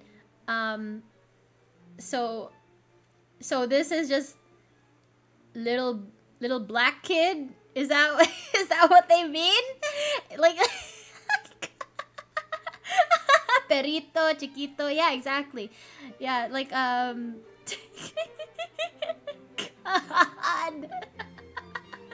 See, it's in see, this is why a lot of people from Hispanic or Asian countries don't really care too much about slurs the way Westerners do, because we kind of embedded slurs into our language by accident. And it's like, if you know anything about Mexican culture, it's like they don't call you by your name half the time. It's like usually your relatives will call you by like an insulting word almost, like, because like they'll call you like a nickname, right? But it's like they won't call you words that are nice half the time. It's like they'll call you nicknames that are just words that mean something like fat belly or white girl or dark skin or pimple face or glasses. So, you know, it's like it sounds really mean. It definitely feels bad. And in Filipino culture, the culture is your family members, your relatives, they are your first bullies by default. They will make sure to body shame you, age shame you any chance they get. It's like, I had this cousin, our eldest cousin, the one that got married, the one whose wedding I went to not too long ago. You know what we used to call her growing up? We used to call her Pig, because like they thought that she was like really fat. So like she wasn't even that fat compared to like a lot of like Westerners, right? She's not even that fat, like, but by Asian standards she was chubby, so we just called her Pig. Like that was her nickname. In Filipino, it would be like baboy, so it's like we just called her that as like a nickname. And then but like, we're not just fat shaming, we also called this other cousin of ours who was really skinny, we called her manok, which means like chicken, because like she had chicken legs. So it's like they're normies. They don't watch anime or VTubers, so I'm never gonna get found out, by the way. So it's okay for me to tell these stories like on here. Like they're never gonna find out about this. So it's just like this. I'm not surprised by at all. Like I am not surprised. Like I remember like my mom was like talking like very casually, right? And this one time she saw this like because like my older sister when when she was in school, she had this like classmate who was like a black girl. I think she was actually from Nigeria. Like I think she was like a Nigerian immigrant, and or I think she was just here for school. I don't think she was actually like moving here, but she was just here for school. And she invited her to her birthday one time, and then my mom was like talking to us, and she was just like, oh look, what is the name of that classmate of yours, that negrita? So it's like it's literally just like, we're not trying to say slurs, we literally just mean that black person, you know, or like that black girl. That's literally all that word means. So it's like negrito literally just means like little black kid or something, little black boy. But yeah, it's like as a chocolate bar, probably not the best like to name it after a person. But then again, you know, Baby Ruths are a candy bar that's named after a person, Babe Ruth, right? So who knows really? It's like who allows like chocolate bars to be named after people? Who, I don't know. My brother called goat since when I was young, when I got angry and made sounds just like a goat. We used to call Cisnaria Howler Monkey because she would screech like all the time, like to throw a tantrum or to call someone's attention. She would screech like a howler monkey, so that's what we called her. I had like a really interesting nickname. They called me Pufferfish because I had this tendency to bloat very easily, but it's like I would go back to normal after a few minutes. Like if you gave me anything, whether it's water or a snack or something, I'd bloat like crazy, but then I would just like deflate right after. So it's not like I gained weight easily, it was just that I bloated easily. So they called me Pufferfish. That was my childhood nickname with my cousins. Okay. About the bells being the balls and the rope being the dong. When you pull it in the temple, it's like pulling the. Oh, that's so funny. Oh, okay, like the penis festival. Okay. We also got Fikin liquor. I don't know how to pronounce that, but like in Germany, which is just straight up called fuck liquor. I love that. That's awesome. That's so German. I'm Hispanic, so you're right. Professional slur user. What's Spanish for bicycle girl? Maybe that'll work for Inaria. Why bicycle? That's no, come on. At least if you're gonna use a slur, call me the actual slur. Don't use like don't use like euphemisms. Hispanics would rather be called a slur than Latinx. True. Latinx is like weird because they can't pronounce that word. Also, Latino is already gender neutral, so that's just weird.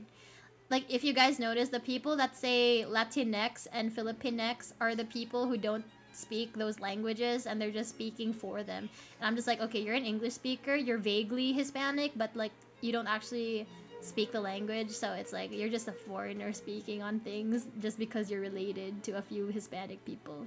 You know, it's a little weird. Not the Spanish language's fault that English turned their stuff into slurs. Exactly. It's like it's not our fault. I remember this time when it's like people were like, oh, you shouldn't be using this. Okay, so this is like a real place, right? So this is a real place in the Philippines. Negros Occidental and Negros Oriental are real places, but people were like, yo, what the fuck is this, right? I believe this was like this was a thing that happened where like this Filipino K-pop group called SB19 tweeted out, hello negros, but a lot of Western audiences were like, hello whomst. They were like, what? And so people were like, no, like negros as in like negros like Oriental or Occidental, I can't remember. But it's like a real place, guys. It's like these are real places, and Americans were like, you guys should change the name. And I was like, it's not our fault. You guys like ruined the word. You're the ones who made it a slur. It's not our problem. We're just Spanish speakers. Like, what do you mean? It's just it's not our fault. You guys made it weird, okay? Like like no, like don't speak for our ancestors' decisions. Oh hi, thank you for following. Thank you for becoming a new coomer. Welcome. Wish I have Enna emote is cute. Ah, thank you, Neymar. There should be some like, there should be still some like gifted subs. I don't know. Just see if there's some available. I had a moment as a young child, 6 years old, when I thought the German word simply refers to dark-skinned people, and I called a black friend that at school.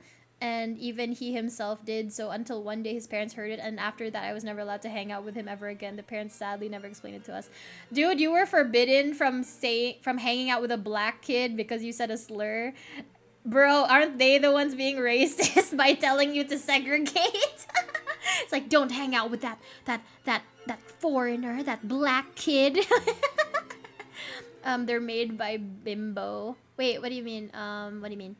Can Anaria actually even climb the bike to ride one? You're mean. I can reach a bike. There's little ones. There's little bikes that I can use. Come on, you guys. I'm not that small. There's little kid bikes, okay? My older male cousins called me the little cockroach girl. Oh, no! No, wait, like cucaracha. Like cucarachita. I don't know. I don't know what they called you, but it's like, oh my god. I'm so sorry. In Germany, Anaria would probably be called the village mattress. That's okay. Okay, fine. That's at least creative, okay? But come on, you guys. Imagine telling another country to change the name of a place, right? It's not our fault as a Hispanic. Exactly, that's the thing. It's like it's their fault. You guys made it. Americans made it weird. No one told them to use it as a slur. Okay, nobody told you to use it as a slur. Like the Spanish speakers were just like, so I can't say the word black in Spanish anymore. Like, negro just mean black. Yeah, exactly. That's why it's like. Oh, you know what? That's what I thought was so funny because a queen size mattress. Ah, negritos are made by Bimbo. Is that the brand? Bimbo is the company that made Nito and other Hispanic. That's hilarious. Like, see, to them it's just like, oh, Bimbo, you know? But to Americans, like, oh my god, that's so misogynistic. You guys should change the name of your company. No, because okay. So I think this is super fucking weird. Probably something I should never say on Twitter of all places, right? But so I'm just leaving this on Twitch. I think it's fucking weird when platforms make it so you can't say certain words as the race that it's referring to, right? I watched the Kendrick Lamar halftime show the other day, and I thought it was so fucking weird that he had to censor the N-word, because I'm just like, that's a black man. You guys know that, right? You guys know that that's a black man? Like, it was weird enough when they had to censor certain words. Okay, like, I get that not allowing someone to say fuck or bitch. I get it. But that's a black man. The word simps was forbidden on Twitch for a while. I have a feeling I know exactly why and who to blame for that. You know, it's like, I'm not gonna name names, but certain flesh tubers, you know, probably got a little offended by that word. But I'm just like, well, it's true. You just gotta eat it. You know, just take it on the chin. It's like, yeah, you have simps. It's fine. Just don't worry about it. Censoring a black man is crazy, which is a little bit more racist than just hearing the word being said, right? Is that not silencing a black man? Right? It's like in their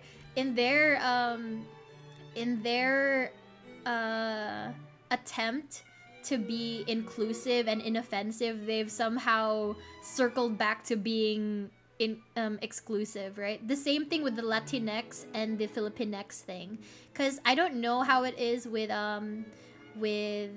Spanish speakers, but like with Filipinos, since like we have like similar language structures, Filipinos don't say the letter X. Okay, so like for example, this word, like we can say this, right? Excelente. Like this is how we would spell it, like EKS, excelente. So we can say that word. We can say that syllable, that letter, right? But like the actual letter itself, like the actual letter X, we don't pronounce it that way. We pronounce it like X. So we don't even say the letter itself like that. So like doing this, like Filipinx, it's like that's only something English speakers can actually pronounce, because if you say it in Filipino, it would just be like Filipinekis, you know?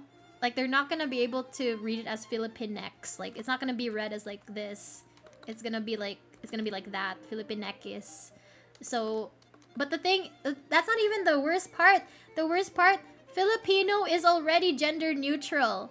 By default, that is gender neutral. It can mean men or women. You're a man, like men or women, right? So that's why like you'd say like a Filipino girl. You can say that. You can say Filipina, but like it's like all Filipinas are Filipinos, but not all Filipinos are Filipinas, right? So it's the same thing with Latinos. It's like you can say Latinos, like you can say Latino to mean like men and women, but like Latina is only specifically women. But it's like Latinx or Filipinx is redundant. It doesn't make any sense in our language. Doesn't make any sense like culturally. Like Philippines. Philippine keys. Like so like World War champs. Yeah, no, it's like it's weird because it's like it's just like a lot of I've seen some Hispanic Americans, right? Like Latin Americans like talk on this. The people that want Latinx to be a thing, the people that say Latinx are the people that don't fucking speak Spanish. You ask anyone that actually speaks Spanish like naturally and they don't like this shit. So it's just kind of funny. Like just personally speaking, I hate it. It's redundant, it's useless. Like if you have to like explain like because like they don't understand that it's already inclusive of all genders, right? You can say trans Latino, you can say trans Filipino, it's fine, it doesn't matter, right? Because like it's all the same. Like this is literally the English equivalent. Mankind, you don't say womankind, that's redundant. It's like just say mankind to mean everyone. Like you can even just say like, oh, like it's like all like all men should be like this. It doesn't always just mean like it's like man, like have you guys ever seen like any media that has like a god or like an alien or something? They'll say something like man doesn't man cannot live on bread alone. That's like a Bible thing, right? Man cannot live on bread alone. They also mean women. They don't just mean like a singular dude. They don't just mean like men, like males. So it's like that's literally like what they're trying to say. Is like no, you have to specifically say mankind and womankind to be inclusive. Like man X. They found out that Hispanic or Spanish languages are gender-based languages, and they immediately lost their minds. It's like Jesus Christ, these people. They wanted to make humankind a thing too. See, humankind and mankind are redundant. Like it's redundant. We already have mankind. It's the same. It's the same. That's how our language works. See, here's the thing. They think man means like dude, right? They think it means male. Man comes from this word, like mano, like like mano y mano. It's like it means hands. So if you have hands, you're a human being. Or I guess like if you were supposed to have hands, like I'm trying to be inclusive of people who are born without hands, but it's like that's where the word came from, like the word that means hand. It had nothing to do with gender initially. So like mankind doesn't mean male kind. It means like hand kind. Men is actually a generic term. That's what I mean. Like mankind is generic. It includes everybody. It includes trans people. It includes like non-binary people. It includes like or actually no, I can't even that is like redundant. Saying trans and non-binary is redundant because non-binary people fall under the trans umbrella. Because trans literally just means the opposite of cis, which literally just means like if you identify as a gender that wasn't the gender you were assigned as at birth, then you automatically count as trans. If you're gender fluid, if you're agender, if you're non-binary, you all count as trans. You don't have to like specifically like separate the two. It's kind of like saying queer person. It doesn't. You can just say you can say queer. It doesn't matter. You don't have to specify. So yeah, it's like mankind versus womankind. All man is, it's like all women are part of mankind, right? But not all, but Not everyone's part of womankind. That's fine. But like trying to make it like part of the language to the point where you're telling Spanish speakers, no, you guys have to say this. I don't personally speak Spanish, but you guys have to say Latinx. I don't care how hard it is to say. That's not my problem. That's your guys' problem for not being inclusive. You have to be inclusive of the trans people in your community. It's just like, it was already inclusive. What do you mean? It's just making things more complicated than it is, you know? The same thing with like censoring the N-word for black people. It's like, okay, if my kid is saying a slur, that's my problem. It's not the black person's problem for being black and saying the N-word. You know, there's people that think black people shouldn't say the N-word either. And I'm just like, bruh. It's weird. It's like this is the same thing with like negro. It's just Spanish for black. They can say black. It's like it's when you're purposely trying to say the slur that's a problem. But like, don't get mad at me for saying a thing that's already like labeled that. Spanish people named this place this. You know, they came up with the word. They came up with the name of the place. Negros Occidental, Negros Oriental. I guess like if you translate that, Negros Oriental literally just means like Asian black people or something, right? which isn't super racist. It's kind of racist, but it's like but like when you think about it, it's like this is what they used to look like, you know? It's like they really were dark skinned. They really did have like afros and stuff, you know? And it's just, yeah, it was just, they like the way Filipinos look now, that's after years of colonization by both like Asian and, you know, like, and Hispanic countries. So it's like we got mixed blood. Like most Filipinos are mixed race by default, you know? So it's kind of, yeah, it's like we are kind of like Asian Mexicans. like the fact that we were colonized by Spain for 3 centuries like already kind of makes us like automatically Hispanic as a country, right? We even have like similar cultures. Like we have like siestas, we have like lechon, we have like, you know, like you know, fiestas and stuff. So it's like culturally we have like a lot of Hispanic traditions already, like whether it's in our language, our culture, our food, right? But I don't know. Yeah, we are spicy Mexicans. Yeah, we're like that's why people call us like the Mexicans of Asia. They make it a joke. Some people consider it racist, but it is kind of accurate. We are like the Mexicans of Asia just because like we're a Hispanic Asian country. You know, no other country in Asia can really say that they're Hispanic, you know? Like not really. The Spanish dug it up and flew it back in Spain. By the way, speaking of Philippine history, El Dorado, the city of gold, was in the Philippines. Yeah, no, it's like my mom likes to her favorite conspiracy theory was like, oh, you know, like 2/3 of the gold in America right now. Like, you know, like have you seen National Treasure starring Nicolas Cage? Like all that gold, 2/3 of that was actually from the Philippines. And I was like, okay, mama. Okay, mom. But yeah, it's like, I mean, here's the thing, right? They were, like, Europeans back then were obsessed with India. They really wanted to find India. Like, with the Native Americans, like the British, like, you know, like they thought like, oh, we found brown people. These must be the Indians, right? So that's why they say like, you know, like the Native Americans were like Indians. In Philippine history, the Spanish used to call us Indio. So I kept thinking like, is that their word for us? Is that their word? Is that it was spelled like this, I believe. Like yeah, like they called us like Indio. And so I was just like, is that their word for us? Like India discovered, time to colonize, spices, yay! India had coffee and spices, yeah. All the tea, all the spices that these countries were obsessed with, it all came from India. And India was just like, how come we're still poor but everyone benefited from us? What happened? they got ransacked. I feel really bad for India, bro. They got ransacked like hell. They could be like super rich right now if not for the colonization.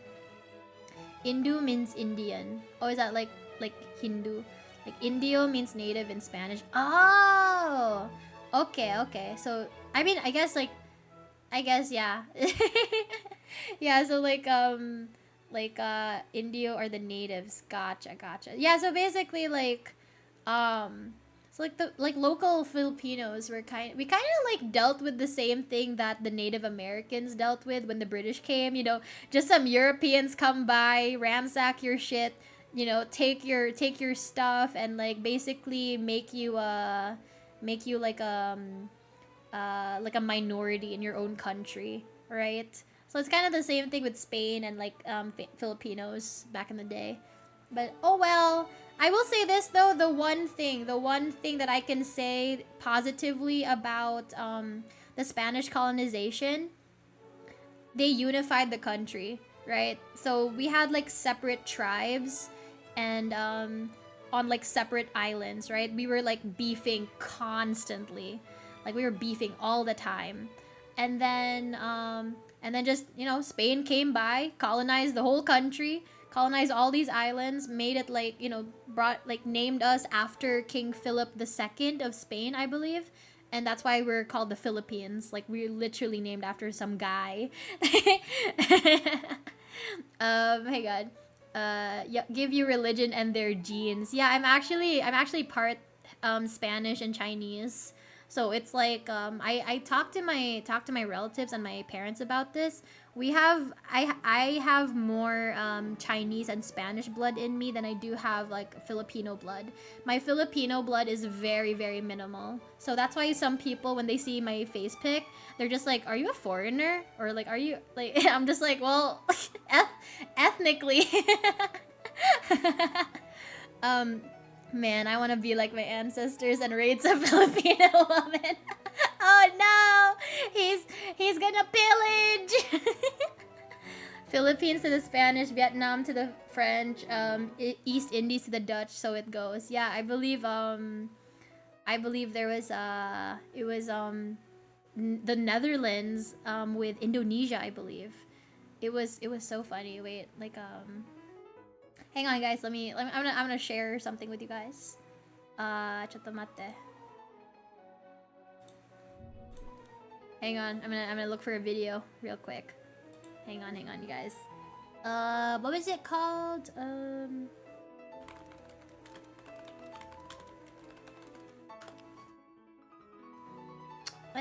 It was like this old timey-wimey like debate. Citizens of Tomorrow?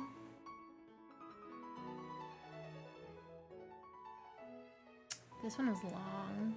Oh, I found it! This was like in the 50s, I believe. Welcome to our forum discussion. Welcome to our forum discussion. Shush, lady. Shush.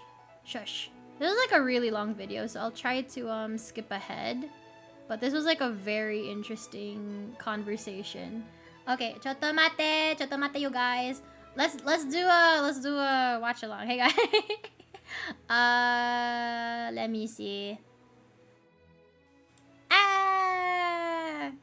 Wait a second. Wait a second, you guys. Wait a second. Okay. Oopsies. Yeah, we're getting educated. Okay, we're getting educated, chat. We're being intellectuals today. This is us getting educated. Yay, movie time. More brain cells. Okay. Hang on, chat. Hang on. Chotto mate.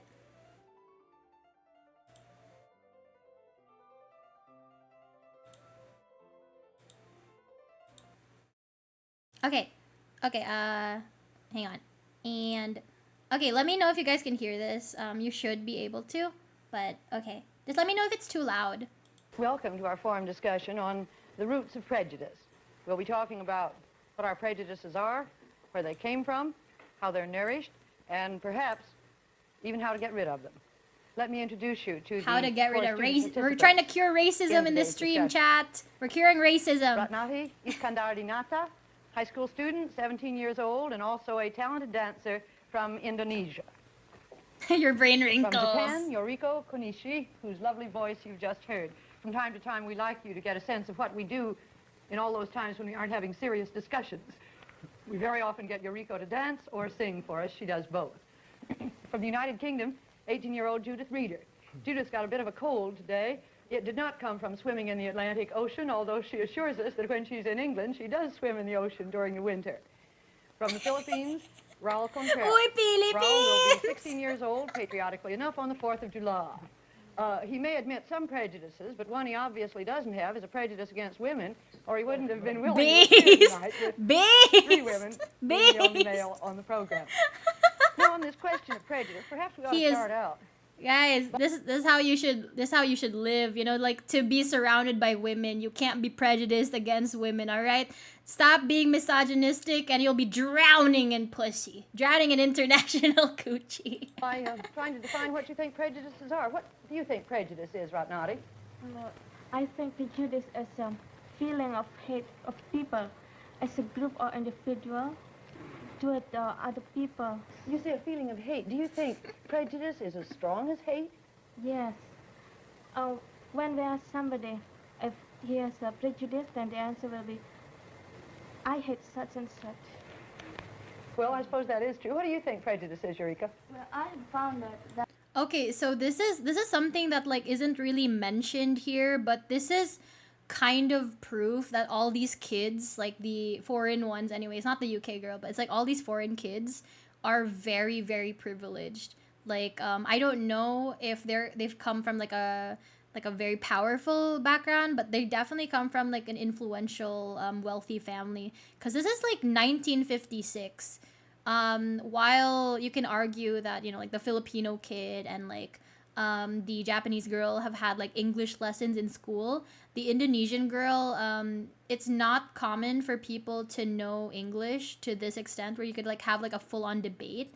So the Indonesian girl being able to speak like fluent English, even if she has an accent, they all have accents, but it's like even if the Indonesian girl has an accent, the fact that she can like formulate these sentences like fluently means that she's probably really wealthy, because she was able to like afford like to get this kind of education where she knows like English to this extent. So that's pretty cool.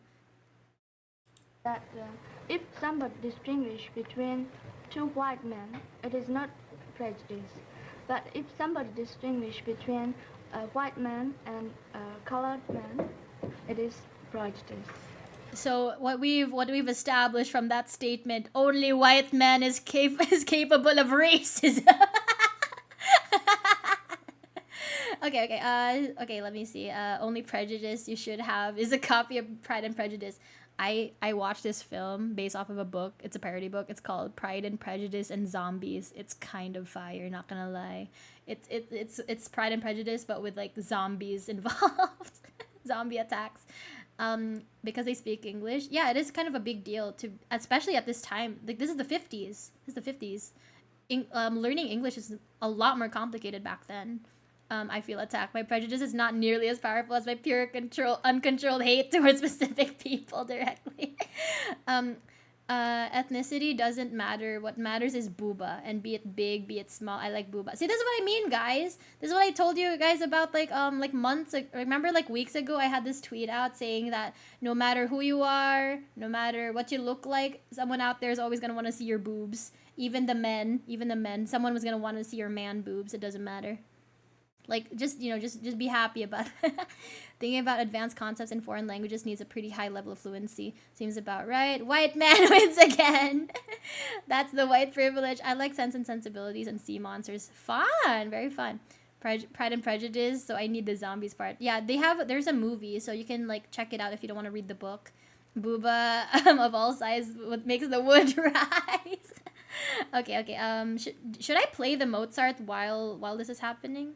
We can play the Mozart while listening to the debate. Do you guys want the Mozart in the background, or do you guys want to just like listen to the debate raw? Like, what do you guys think? I'll try playing the music at the same time. I would define prejudice as a rigid opinion formed about a certain thing before there has been a just examination of the facts. When a person loses track of the dignity of the human soul and begins to judge others not on the basis of their being persons, but on the basis of race, creed, economic status, that is prejudice. Well, is it fair to ask you whether you have any prejudices? Well, I guess so, Mrs. Waller. And being brutally frank, I'm well, prejudiced against Japanese. Well, not to the extent that I hate them. No, not that way. But Okay, but imagine, look how base this guy is for. Wait, hold up. I think my my audio's not coming through. Hang on, chat. My BGM is missing. Where'd it go? Oh no! Wait, hold up. Oh, there it is. It was missing. It was missing in action. Okay, it should be playing now, chat.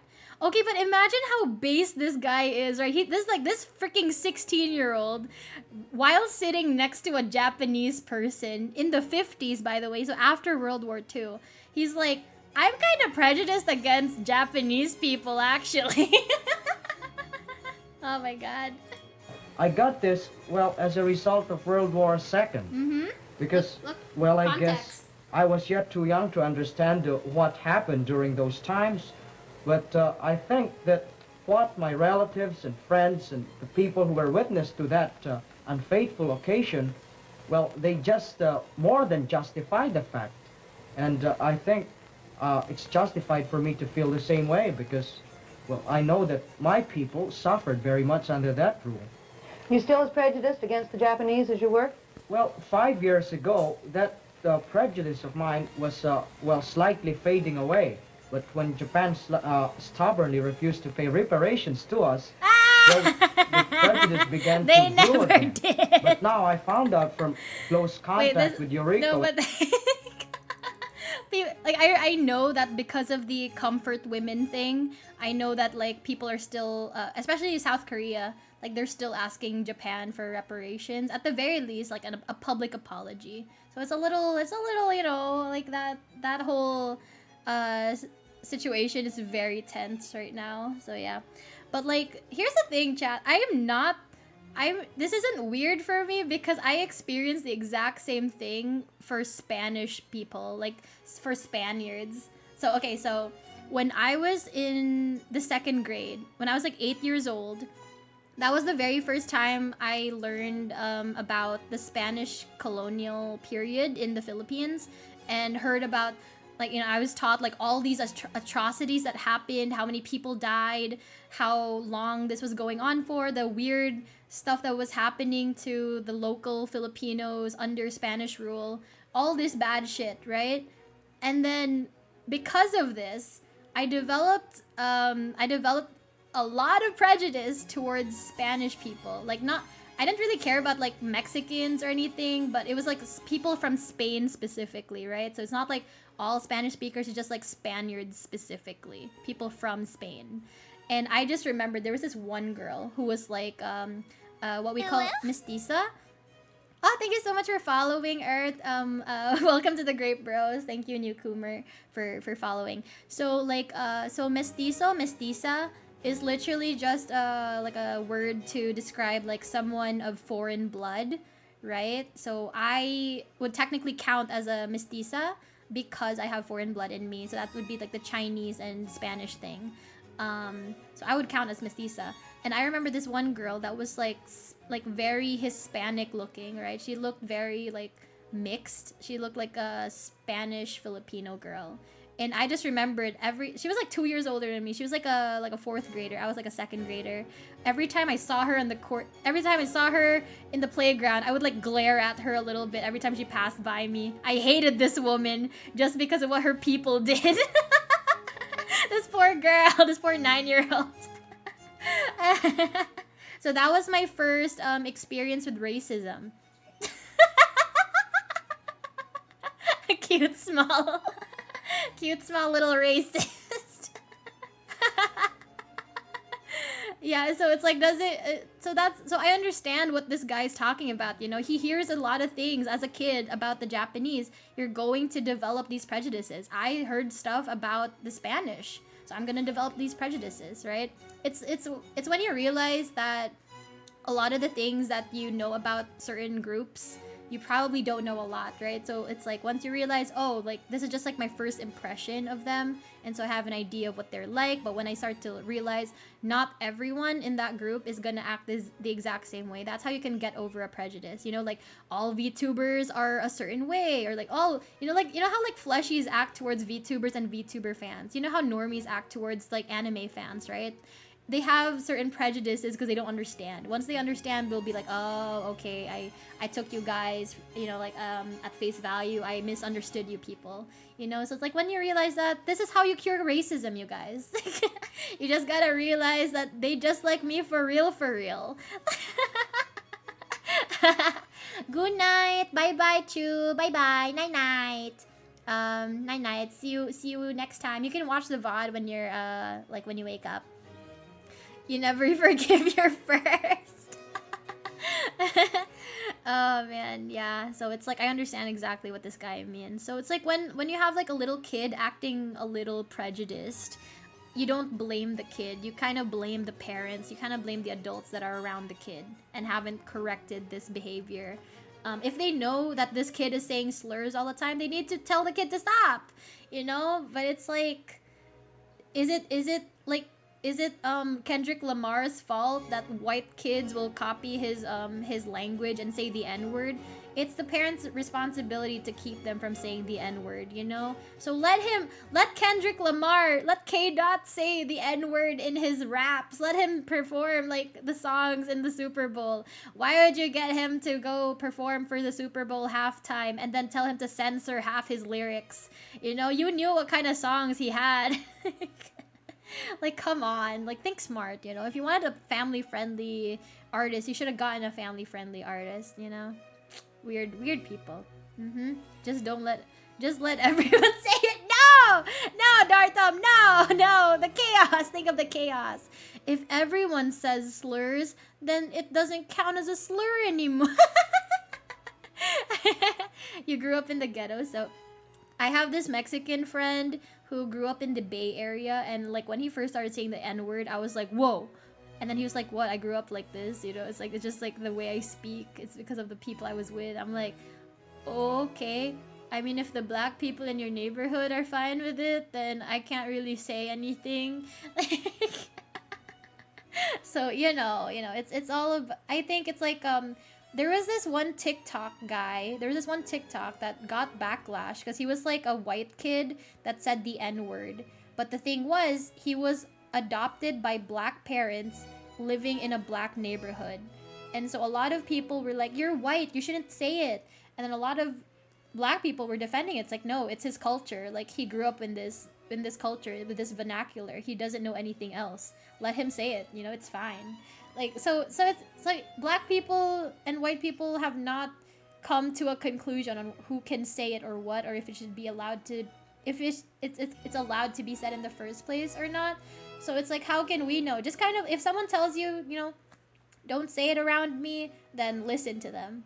But if it's just like in general, like who can really say, you know, like we can't really decide what words are uncomfortable for people. It's up to them, you know, if they, like, some people are okay with slurs, some people aren't. It's like, it's up to you how you want to respond, right? What is that one quote? It's like, there are two things in life that you need to remember. You either crank that Soulja Boy, or Soulja Boy is gonna crank you. Respond accordingly.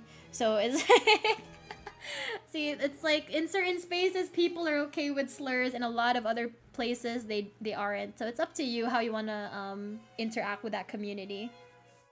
Like, you don't have to do it just because everyone else is. I don't know. Invent newer, funnier slurs. Exactly. It's you know what? So recently, I had dinner with my parents, right, for my dad's birthday. I had dinner with my family, with my sisters and my parents. my older sister said something, and then she said ching chong. And I was like, I gasped and I looked at her like shocked, right? And then she was like, what? I'm Chinese. I can say it. I was like, all right.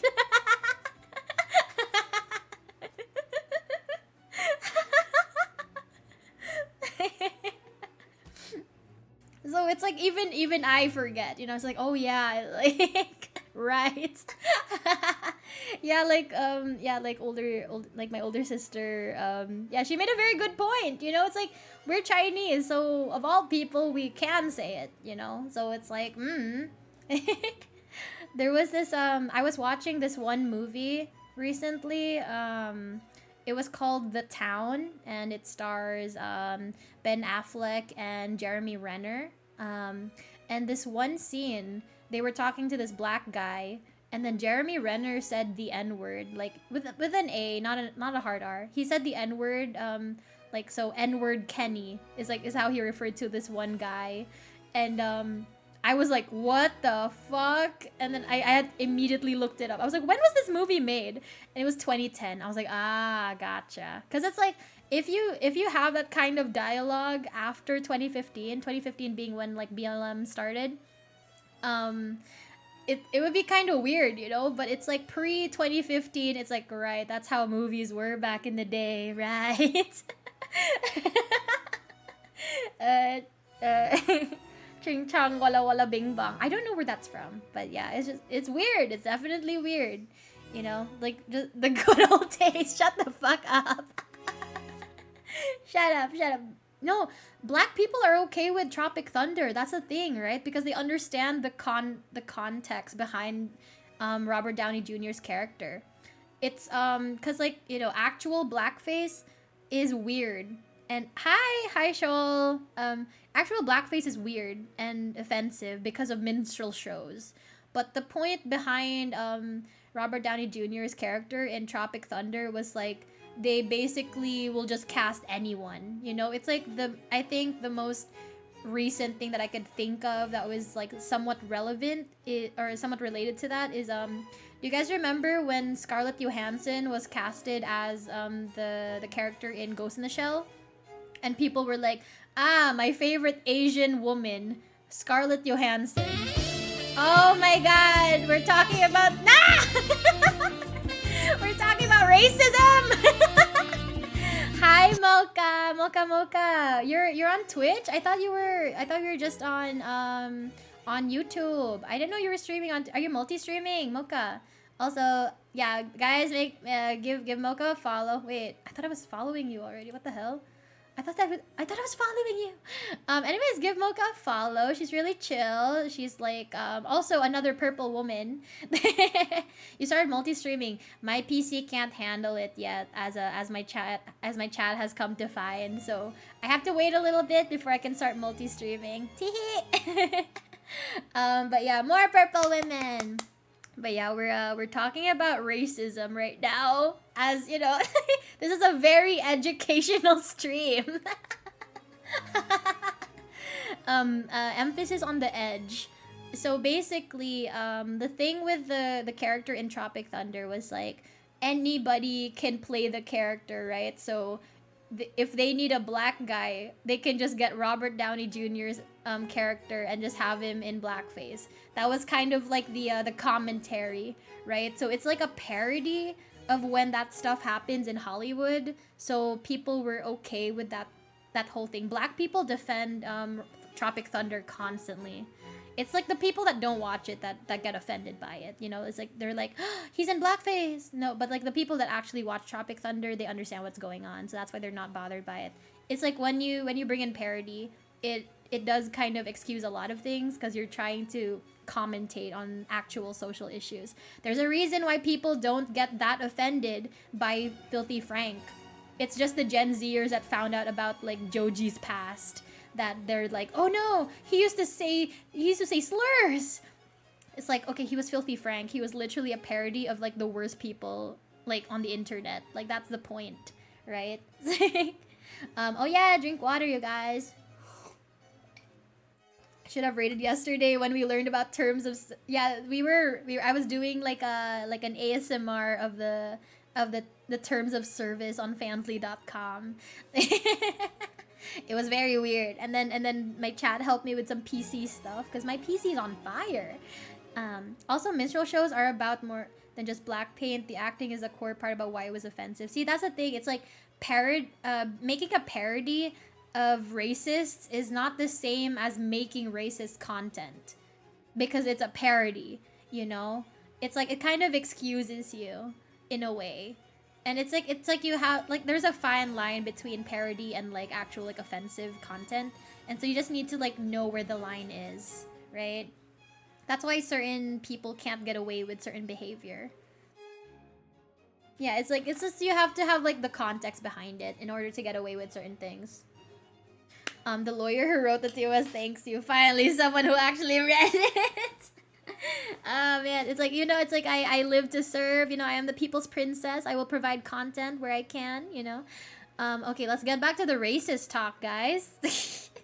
So yeah, like I said, I do understand where this guy is coming from in regards to his prejudice towards Japanese people. Because this was like literally right after like because he grew up after World War II, so he would hear certain stories about the Japanese from his relatives. I know my relatives, my grandparents have stories about like the Japanese, you know. So it's like I understand where he's coming from, and that's why he was prejudiced. So I have the same experience with like Spaniards. So yeah, just be a prime minister, get away with it, a la Justin Trudeau. Oh my god. And other Japanese, that Japan isn't ready to pay reparations yet, because as Eureka... Wait, there was a time people wanted to cancel Speedy Gonzales. My Hispanic friend, the one that I mentioned, the one who lives in the Bay Area, he literally has an uncle named Speedy Gonzales. His like on his mom's side, so it's not his actual last name, but it's like on his mom's side. He has his uncle and her brother, like his parents named him Speedy. So yeah, he's literally Speedy Gonzales. Like his legal name is actually Speedy Gonzales. Funny shit. Funny shit. Andale, ande, arriba, arriba.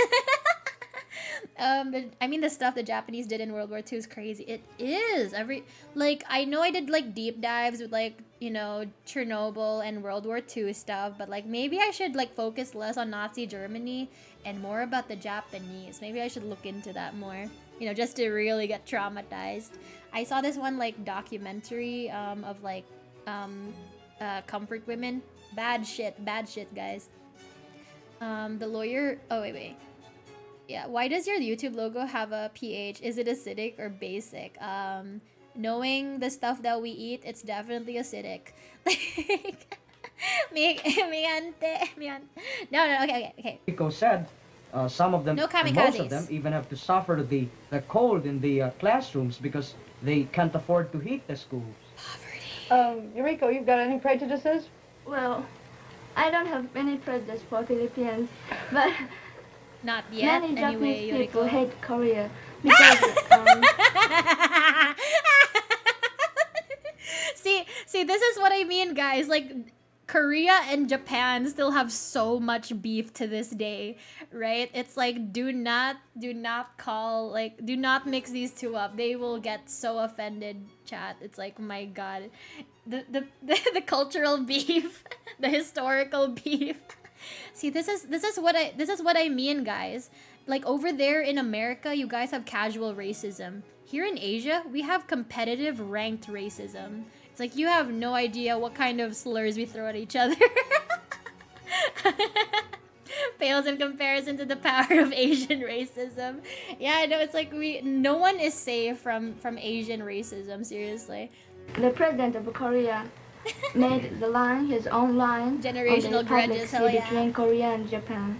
And if the Japanese fishermen go over the line, they are caught by Korean people, and they can't go home for a while. And we are trying to be a friend for Korea. Now that we've started, we better go on around the circle. Judith, you got any prejudices that you admit? Yes, I suppose I'd better admit them, although I'm English. I have some very foolish prejudices you'll probably laugh. Yeah, For tell us instance, all about it, as British soon as I meet lady. a person with red hair, I always put myself on my guard because I have a silly prejudice that all red-headed people have terrible... Okay, but think about what just happened, right?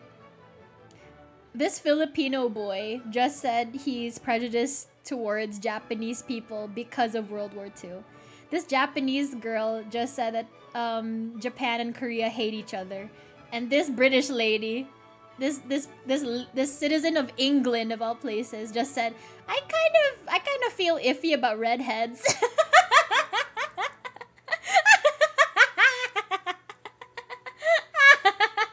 Gingers aren't great.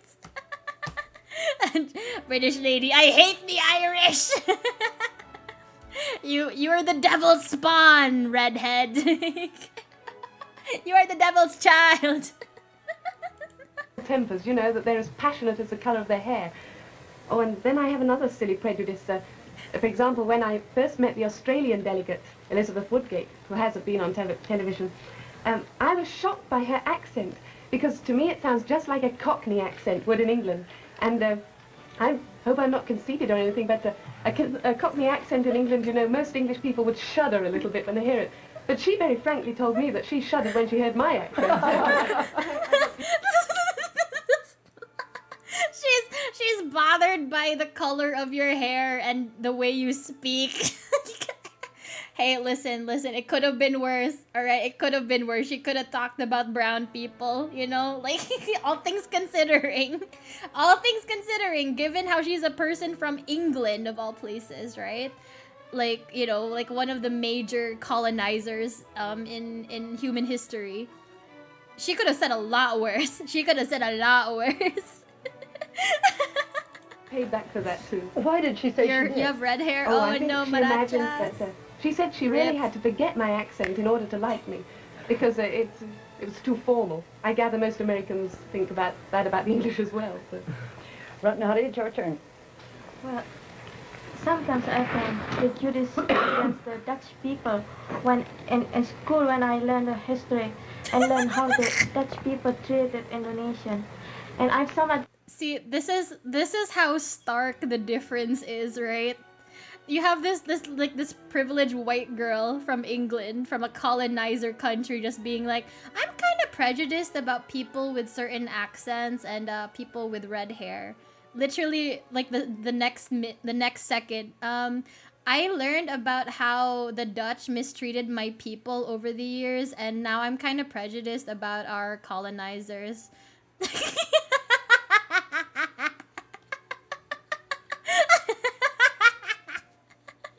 God fucking damn it. This is what you mean. This is what people mean by white privilege. Looks like you are not in the same not only are you not in the same level as you know, as people that have been, you know, severely colonized. You're not even playing the same sport, let alone like be on the same team, let alone be on the same league. You know, you're not playing the same sport at all. Competitive racism.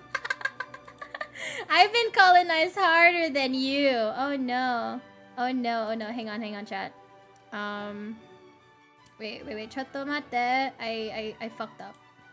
I pressed the wrong button. Okay. But treated Indonesian. There we go. And I've some other prejudices of my own. That's I hate people who are proud and who feel that he is the master of the other people, and who thinks that he knows everything than anybody else. Let's come back to you a minute, Ralph. Are there any prejudices in the Philippines between groups of people? Yes, there are existing prejudices between groups of people. As a matter of fact, most of us still, are prejudiced against a group of hybrids, those who have more Spanish blood than Filipino blood in them, and we term them as mestizos. These incidents usually occur in the schools. I'm a hybrid. You know, I'm in a school run by a Spanish. I'm a fucking hybrid. EnaReacts mention. Yeah, hybrid gang. Let's go. Oh my god. You know, I will say this, chat. Hybrid sounds a lot cooler than mutt. Sounds a lot cooler than mixed breed, okay? Like hybrid, I will take hybrid. Makes me sound like a like a fucking bionicle. Spanish monks, and well, Hybrid. we have a lot of we have a lot of those of that group studying in our school, and usually they are favored, but we think, and well, we think that we are right in saying that they are sort of aristocratic, conceited, and Oops. high-headed, and Ah! sore-headed, and all sorts of adjectives, and they have the foolish idea that they have the royal blood or royalty in them.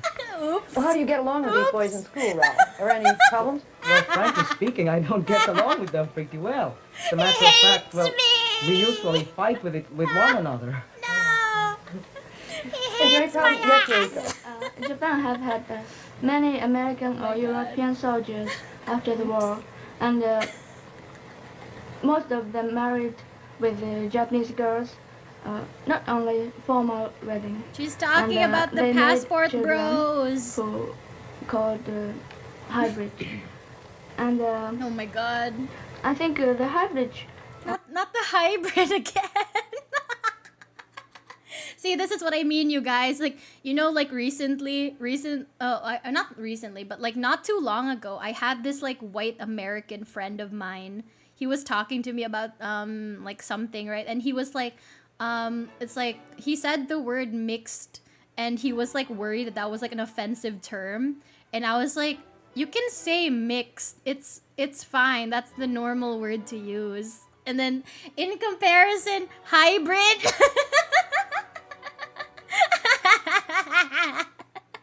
Like, I swear Americans are a lot more sensitive than they should be. I'm gonna be honest. It's like you guys like think there's like racism in everything. I'm just like, yeah, maybe there is, but you don't have to be so bothered about all of it. You know, it's like some things are just like in your head. Like you're just imagining that it's offensive, and it's like it's not.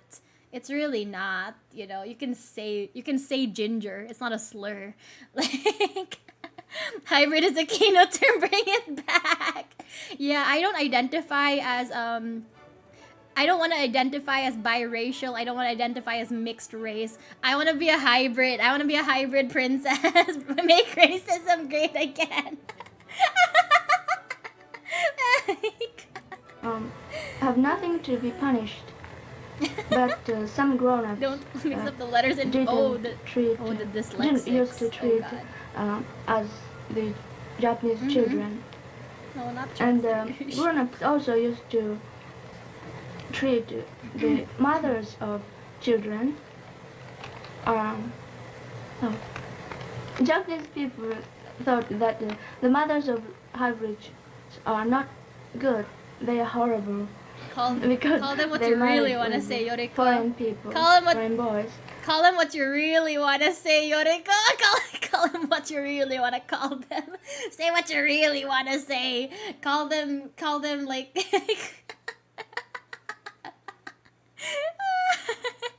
You know, there's like, yeah, exactly. It's like, there's some people that, I forget the terms some people use, but it's like, basically, white dick riders, something like that, you know? Like, that's essentially what it translates to. Like, people that only really love white boys or foreign boys, but especially white boys. Pero call them mats. No, she's talking about the mothers, the Japanese women that end up marrying these white soldiers or these foreign soldiers, these American soldiers, right? So it's the mothers of the mixed kids of the hybrid. Send them to me. Dogs, caracho, stray, so many. Oh no. And many Japanese people don't like to marry with foreign people. I know I keep pausing. I'm so sorry, but I just have to say this one last thing before we like continue with her conversation. But it's like I went to a wedding. I went to a wedding like maybe 10 years ago, right? I went to a wedding 10 years ago. And my and this person was like a Filipina who got married to a British man, right? And he had like 5 of his British friends come over, like his 5 groomsmen. So it's just like a bunch of Filipinos and these 5 or 6 white guys, these white British dudes from like Liverpool or whatever, right?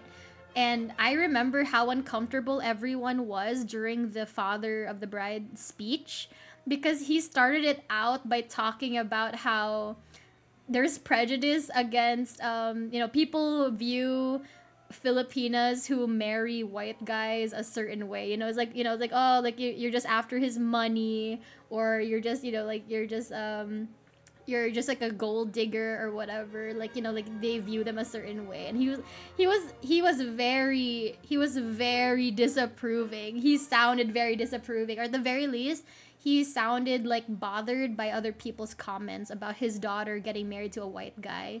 And me and my friends at our table, we were just kind of like, this is a really weird speech, right? Like, to hear this from your dad after you get married, that you don't approve of the wedding, or at the very least your dad's friends don't approve. And it's like, imagine a mixed race couple, like let's say a black girl and a white guy, or vice versa. Let's say like an interracial couple, and imagine the father of the bride, or like the bridesmaid, or like the maid of honor, or like the groomsman, or like what are they called, the best man. Imagine one of them had a speech talking about how some people don't really like race mixing, but I'm okay with it. That's not how you start a speech. It's like, hey, sweetie, I know there's a lot of people that disapprove of you, or people like you, Filipinas that marry white guys or foreigners, say that you're only gold digging, that you're only after white dick, But it's fine, It's like, you shouldn't think about those people. It's like, you kind of been bumming me out this whole time. Like, that's kind of a bummer of a conversation topic. My goodness. Because hi, Eldra. Hi. Welcome. Good evening. They live in How are you? different Race customs, mixing. and they consider with different ways. You still have a strong, may I say, I mean, prejudice Japanese people, in Japan Asian, against a lot of marrying Japanese people are very people from xenophobic, other just countries, don't you? culturally, Well, yes. Eureka, Yeah. could you tell us something about the status of women in Japan? We hear the strangest things, and you've been telling me the strangest things. Could you tell Yes, us more spill the about tea, Japanese Before the girl. war? Yes, and now. Or before. Well, up to about 60 years ago, Japanese people thought that the white people are horrible because they are almost red hair and everything is so big. She shares and the same about the bodies. prejudice. And quite a few people. Bro, redhead bros. Oh my god, you guys cannot stop catching strays. Holy shit. It's always the red hair. Everything is so big with foreigners. Everyone hates redheads. Oh my god, you guys can't catch a break. Oh my goodness. Bigger, even I still bigger. think so. And in Japan, we think that something to be beautiful must be small and delicate. You could hardly apply the word delicate to some of the big soldiers we sent to Japan, could you? But I never knew that he looked down on us because we were big. That's a very interesting. We always proud of them. If Fatty! the Western men are tall and handsome, we consider that yes. Oh, we are proud to be small and delicate. What you said about skin color, Eureka, I've heard that the Chinese speak about us as pink people instead of white people. It's so much more difficult to be proud of being a pink person, isn't it? Oh, yes, you're a pink person. Might as well. This is how Asians feel about Westerners calling us yellow, when we were like, we're not yellow, are we? Like, yeah, like, so this is exactly what it's like. See, back then it just never caught on because it was like it was like an Asian thing. People were just like, oh, look at those pink people. This is what it feels like when you guys call us yellow. It's like we don't see ourselves as yellow because like we have light skin and dark skin people, so we don't consider it yellow. We consider it like like brown or light brown, you know? Like, you're pink and you're brown. Look at you, pinky. They like it small, we have a chance. You know, like the Asian girls that say stuff like, you know, like when girls say like, it's okay, babe, the big ones hurt. I like how big I like how big it is. Like the bigger ones hurt a lot. You know, it's uncomfortable. So it's like when you're talking to an Asian person, they probably actually mean it, you know? Like, doesn't matter, skin is biteable. Nice. Face it, Judith, here we are. I feel scarlet. Ratnati, let's get... Yes? Judith, since Philippines has so many colonies and, well, let's say, nearly all over the world, how do you feel towards the people in the colonies? Do you have some prejudice? No, I personally don't have any prejudice, at least I hope I don't, but I know that a lot of Europeans think of the Asians, for example, as rather lazy. What? I don't mean to be rude, but that used to be the impression we had. Huh? You know, when we started our colonization, we thought we were doing good to you. I know that you dislike, for example, in Indonesia, you dislike the Dutch there, but they probably thought they were helping you. They were not helping us. See, you mentioned that we are lazy. We are not exactly lazy, but they didn't give us a chance, see? And we didn't get experiments to build our country. Well, Judy, I don't think all Asians are lazy. No, please, you're misunderstanding me. I said that was a general opinion. Maybe not now, I hope certainly Get not. her General ass. opinion, but Get her ass, well, Filipino boy. it's not. It's well, sort of wrong to say that they are lazy. Let's just say that they've got very flat feet that they can't lift them up. Because you've got to consider, for example, the climate in most of the regions in Asia. Well, it's just but natural. You can't just work with all the warm climate around you. Of course, you'd always feel like fanning yourself, or going to an air-conditioned theater or something else where it's cold. Get her ass. Is there not only this difference of climate, Just a reminder, because you mentioned his voice. This kid is the youngest one here. Like, these two, I believe, are 17. She's 18. He's 16. I think he just turned 16. He was like 15 in a different clip. So he's the youngest one here. And his voice sounds like that, bro. No, cause here's the thing. He's not wrong though. When I was like 8 years old, I remember like our social studies teacher was telling us like Filipinos are known as like industrious and hardworking and resourceful people. And I was like really proud of that. I was like, oh, that's really nice. That's a nice word, industrious. So when she said that, like, she, Europeans had an impression that Asians were lazy, I was just like, bitch, where? In what context?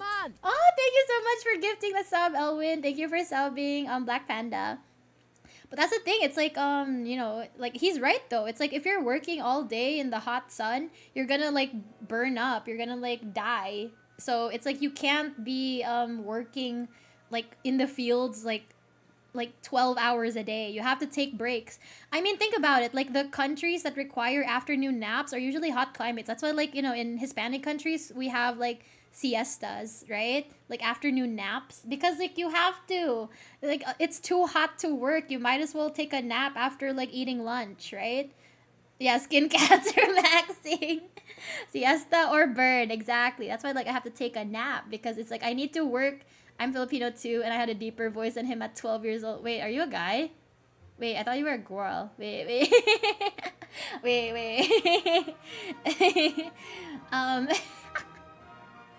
But yeah, no, it's like he's right though. It's like it's interesting finding out that like she or like Europeans like had this impression of Asian people, because I thought like from Asians' perspectives, especially Southeast Asians, we do view ourselves as very hardworking people.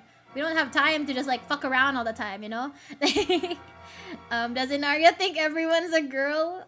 I don't have that many girls in my chat, so when your username looks girly to me, I'm just gonna be like, you're a girl now.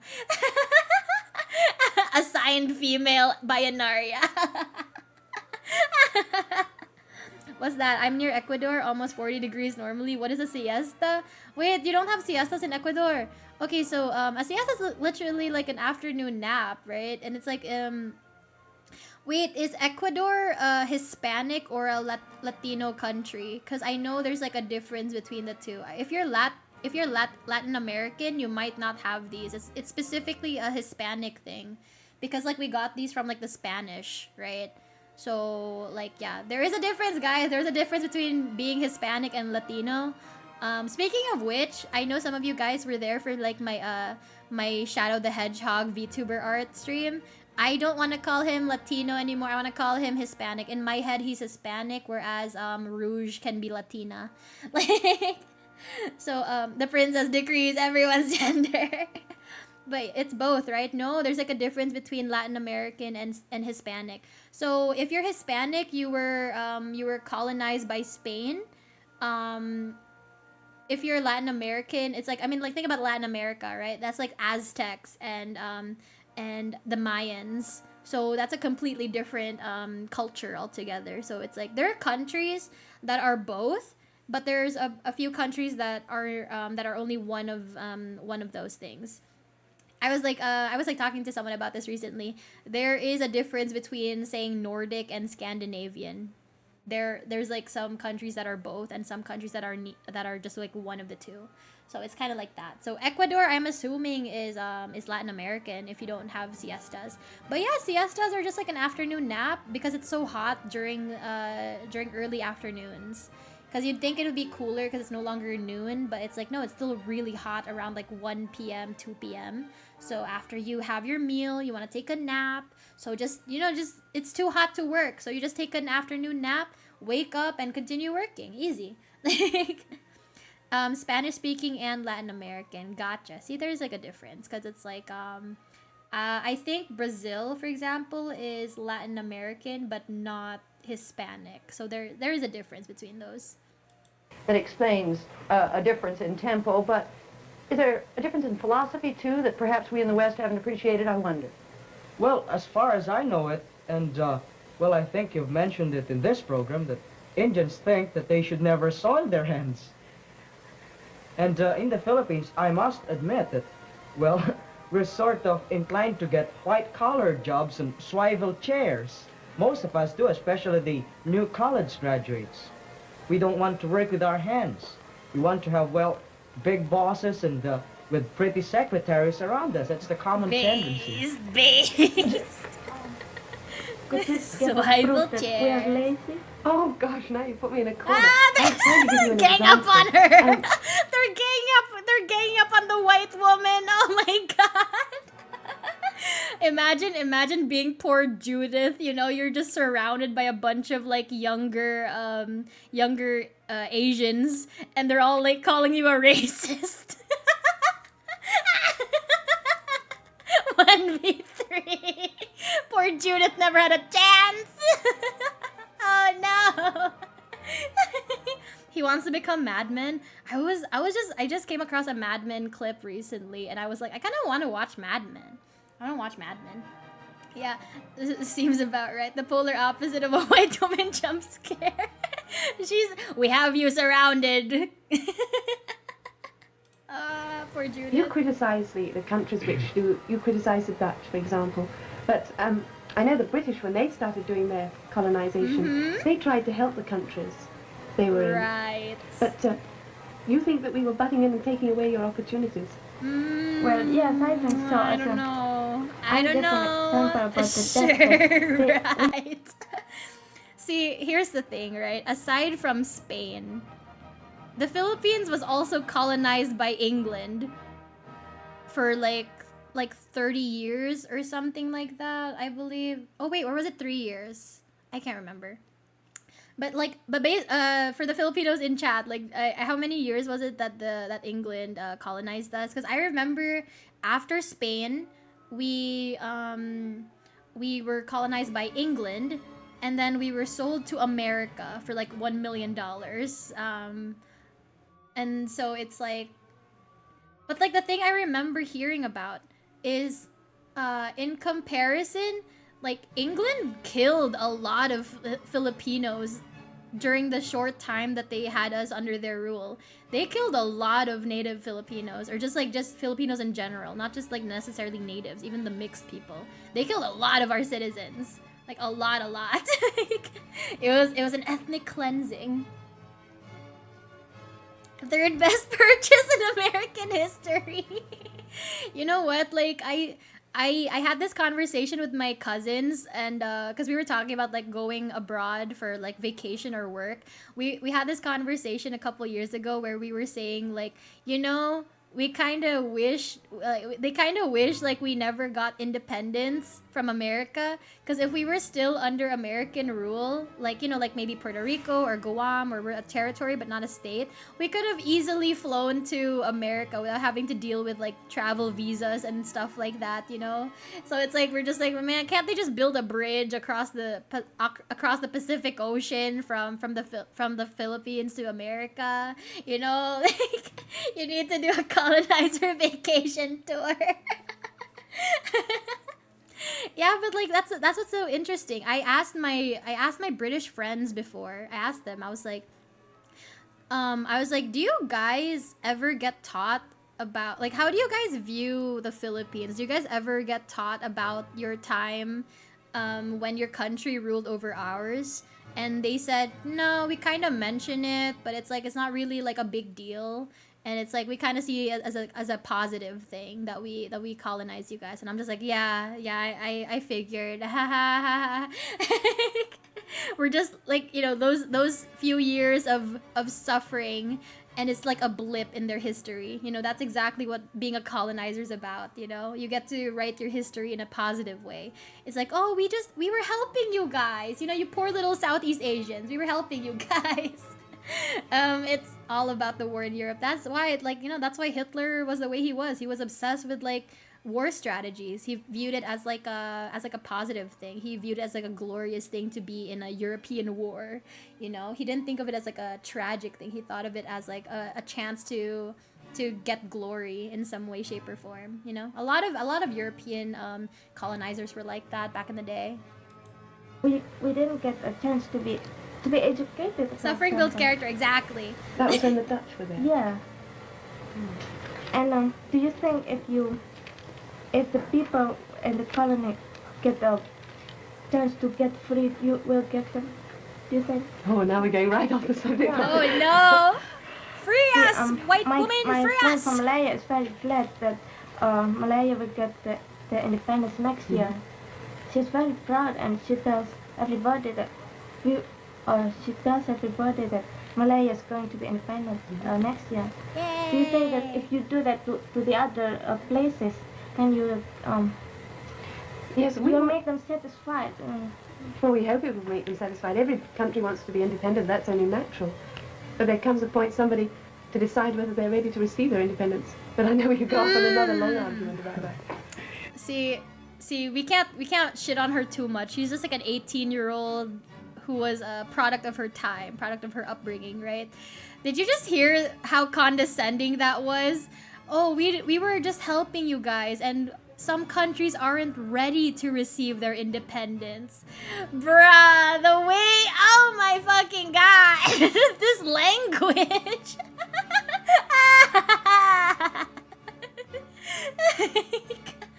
See, this is how they're raised, you know. We can't, again, she's an 18-year-old. She was raised a certain way. We can't like fault her for this, because I'm sure a lot of people in England at the time thought this exact same way, right? But this is the mindset that they had. They thought they were doing us a favor by colonizing us. Like, oh, look at these poor Native Americans. They don't have indoor plumbing. We need to colonize them, chop down their trees, and build infrastructures. Like, you guys just need a little education to become civilized. Exactly. Remember that whole thing with the British and like, the Native Americans? Look at these savages, you know? Like, we need to teach them how to be civilized people. I'm just like, didn't you guys like have this habit of like dumping toilet water in the streets? Wasn't that a European thing? You guys want to talk about like you know, plumbing. Like, you guys want to talk about infrastructure? You guys want to talk about advancements? Like, sort your shit out first. You guys gave the Native Americans New World syphilis. Like, relax. Maybe we can have what? I'm sorry, Rob. Well, I was about to ask them, what do they think are the most common or basic causes of our prejudices? Is it mainly skin color? Ganging up on her. Well, maybe. Do you mean, do you mean, for example, taking the American trouble in the South? I guess taking the American side of it, it's just that the white people don't want to mix themselves up with the colored ones. The colored What about the ones. other people? Perhaps they don't want to mix with the white people either. What about, since you brought up She brought up reverse racism. Oh my god. She reverse racism. Oh my god. No. Oh my god. Reverse Uno. Fucking hell, man. Oh my god. This is too funny. Oh my god. the American race problem, I'd like to ask you, is it as bad as you thought it was going to be before you came, or is it better or worse? Well, I think it's what I've seen here and what I've heard while I am here and what I have read in the newspapers, it's just worse than I expected. Don't you agree, Judith? No, I don't agree. In England, we don't hear too much about the American problem, except, of course, when a certain case came up and the Supreme Court decision, we heard a lot about it then, but not too much. And when I came here, I had imagined from the Tiller case that things would be really terrible in the South. And I found that there's a real feeling of optimism here. I stayed in a Negro family, and I was able to see the position, really a bird's eye view of it, you might say. We were just talking about this earlier.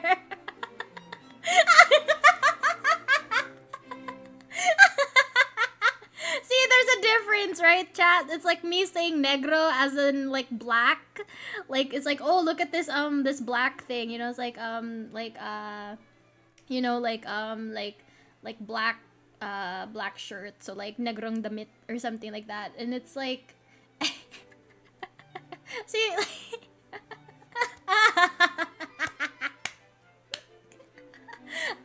I haven't watched this video in a while, so it's like I completely forgot she says this. But yeah, apparently she did a cultural exchange, I suppose. Very interesting, you know? So when she says like the American problem in the South, she literally means like the, you know, the fucking like the fucking black versus white situation. By the way, again, this is the 50s, not the 60s yet. So, you know, certain things were happening. Chat. It was a different time, yep. Yeah, see, this is like mid 50s. This isn't the 60s yet, so very different vibes. And the first thing that impressed me was that the Negroes themselves were not happy about the situation, but were pleased. They were grateful for what progress had been made, and they were sure that the situation would continue to improve. They Is said that the 2 weeks you were in New Jersey that yes, you that's stayed in a right, Negro when I family? was in the Negro family. I know that was in the northern part, and conditions are better there. And I was very impressed with that. They said it would be a slow process, but things were gradually improving. It was a matter of breaking down tradition, and I was very happy to find that. I'd like to know some of your other experiences with, yes, Eureka. I've never seen any evidences of racial prejudice in the United States, but I found out that most Negroes are laborers and they don't have a high position on business. But I was very glad when I saw the Negro girl in South Orange. See, in everyone's Columbia High saying School, it, you know? Who was Spread vice that president American of the propaganda, Yoriko. Student Council. I'm glad you did too. Yes, Ratna. Here in New York and New Jersey, I don't see any racial segregation or something like that. But when we stop in Williamsburg and we stop in Negro school, I saw it's very strictly. I mean, the Negro school go to the special Negro, and I was talking to some of the girls in the school, A sign and of the I asked them times. how they feel about being segregated. But they said that they don't mind about that, and what they want is equal rights. And there are some places that they can go, such as restaurant or Good some old clubs. segregation. And I think that as since all Americans claim and emphasize that America is the most democratic country in the world, and as long as segregation exists, I don't think it's a democratic. It's pure democratic. Well, adding something to that, isn't it that, well, in the Pledge of Allegiance to the American flag, you mentioned something about I pledge allegiance to the flag of the United States of America and to the republic for which it stands, one nation, indivisible, under God, with liberty and justice for all. Well, the last phrase just doesn't suit everything. I mean, with this segregation problem here and the discrimination against colored people, how in the world could you have Get him, Raul. Yeah, no, that's the li- thing. It's like, who knows? But it's like, actually, like, this guy's passed away. Like, I know that his descendant was like, she said something about it, like, in the comments, but like his descendant, like, was talking about this. So like, that was pretty cool. So that, I think it was like his granddaughter or great niece or something like that. So that was interesting. But yeah, like, I do know that he's passed away already. liberty and justice for all. And in one of my hospitality periods, I didn't expect that even the kids could carry it that far. I had the, well, You lived privilege, long, I should though. say, of attending one of the dances sponsored by one of the civic troops. And I just noticed that, well, it was a big dance floor, and all the white kids were assembled on the left side, and the most, well, shall we say, not strategic part of the ballroom, well, all the colored boys and girls were in there. And I never saw a white boy asking a colored girl for a dance, nor did I see a No colored boy race asking a white mixing, girl he for a says. dance. He I said had he enough saw no race experience too. mixing. When I first arrived here, and I happened to mention to a group of young people that I was going to stay with a Negro family, one of the boys got up and walked out of the room, and I felt awful. I thought, well, we're in the north now, not in the south. And then when we did go into the south, I really came against it pretty hard. We went into this big store, and I was in the ladies' cloakroom, and I was washing my hands, and I was with a group of the eastern delegates, the rather darker-skinned ones like Ratnati. And I was standing a little apart from them, and this lady came up to me, and she pulled me to one side, obviously assuming that I was American, and she said, what are these Negroes doing in here? And I was so cross, and I Oh realized... no! So basically, she was like when they went to the south, like south parts of America, like, because they're doing like this whole tour thing, right? Like educational tour, and like she was just like chilling with like dark Asians, like dark skinned Asians, like the Indian, like, you know, Ratnati and like whoever else they were with, whatever countries they were from. Like, she's with like the dark skinned Asians, and someone mistook them for black people. Like, oh my god.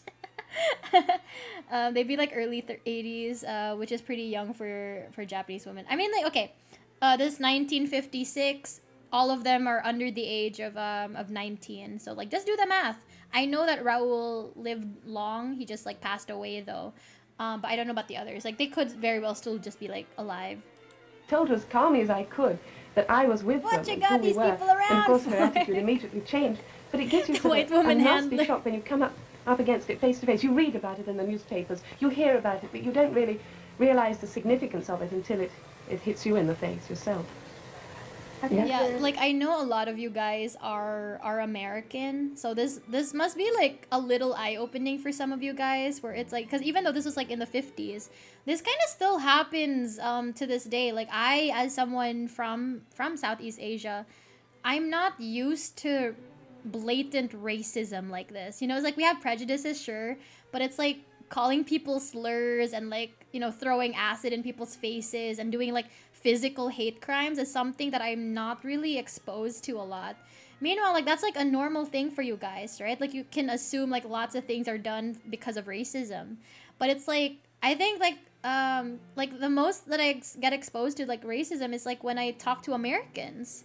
And when I when I get called certain things, whether it's positive or negative racism, if there is such a thing, whether someone's like hitting on me or calling me like a slur, I'm just like, huh? Because I'm not used to that, since I live in a country that, because like most of Asia, or most countries in Asia, in the eastern parts of the world are very what we call, oh, thank you so much for following, Ilvia.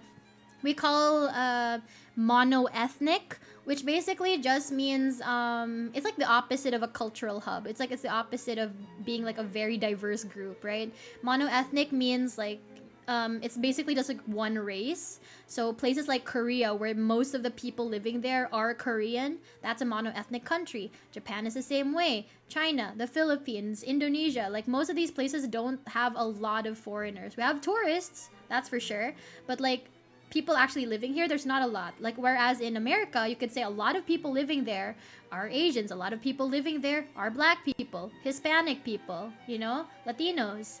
Like you can say that. That's a diverse country. But like most people in Eastern countries are mono-ethnic by nature, so they're not used to racism like that. They're xenophobic, but they're not used to like the kind of racism Americans are exposed to. That's not what we're exposed to. So we get kind of, yeah, you guys are like very mixed but also very racist. So it's like, I remember this one time not too long ago, like a couple years ago, I was commenting under this manga page or something. Somebody assumed, because of my last name, they assumed I was Hispanic. They called me a slur, but I was like, I've never seen this slur before. And I wasn't even sure what it meant. I was like, is that a typo? What does that word mean? So I Googled it, and I was like, oh, it's a Hispanic slur. But I'm not Mexican. Yeah, it's like, it's the S word. I'm not gonna say it, but it's the S slur for Mexicans. And was it the S slur? Yeah, it was. Because I know about the B word, but I don't know about the S word. I've never come across that word before. So I was just like, I've never been called a slur before. I thought at least it would be the accurate slurs. Like, I thought it would at least be, racially accurate, right? So it's just kind of funny. It's just kind of funny, like, looking back on it. It's like, okay, you incorrectly hate crimed me, so I'm gonna give it a pass. Bless me with internet. I feel like racism is also more prevalent online than in real life, as someone who lives in the South. Yeah, no, it's like, it depends on where you live, depends on what you're exposed to. I think I told some of you guys know this story, but it was like so long ago, I don't know if you guys remember. The very first time I saw a Black man in real life, I was in my 20s. And I was just, because like we normally see white foreigners or Asian foreigners. We don't normally see Black foreigners here. So when I saw this Black dude at the mall, I was with my friends. I whispered to her, I was like, what a beautiful chocolate man. Like to quote white chicks, right? But yeah, no, it's like, that was like my first time seeing like a Black dude in person. And then I remembered, I was so shocked when I was like visiting my old high school, and I saw this one student there. She was like this Black girl, and I was like, whoa, never had one of those before. never, because like we normally just have like Filipinos and Chinese and Korean and like mixed Americans as our students, or like, as part of our student body. Seeing a Black girl or seeing a Muslim girl is like really interesting, because like I didn't know they would even be interested in like enrolling in the first place. So that's kind of cool. It's like, it's not an international school, so it's interesting seeing a foreigner like that, so that's why it's like when my older sister had a Nigerian classmate, we were shocked. We were like, oh, I didn't know they were visiting. Like it's very interesting seeing them. Looking at the date, 1956, it's literally between the start of the bus boycotts and Little Rock. Probably why it's being brought up in the video lots. Ah, gotcha. Like, that's what they meant by the American problem in the South.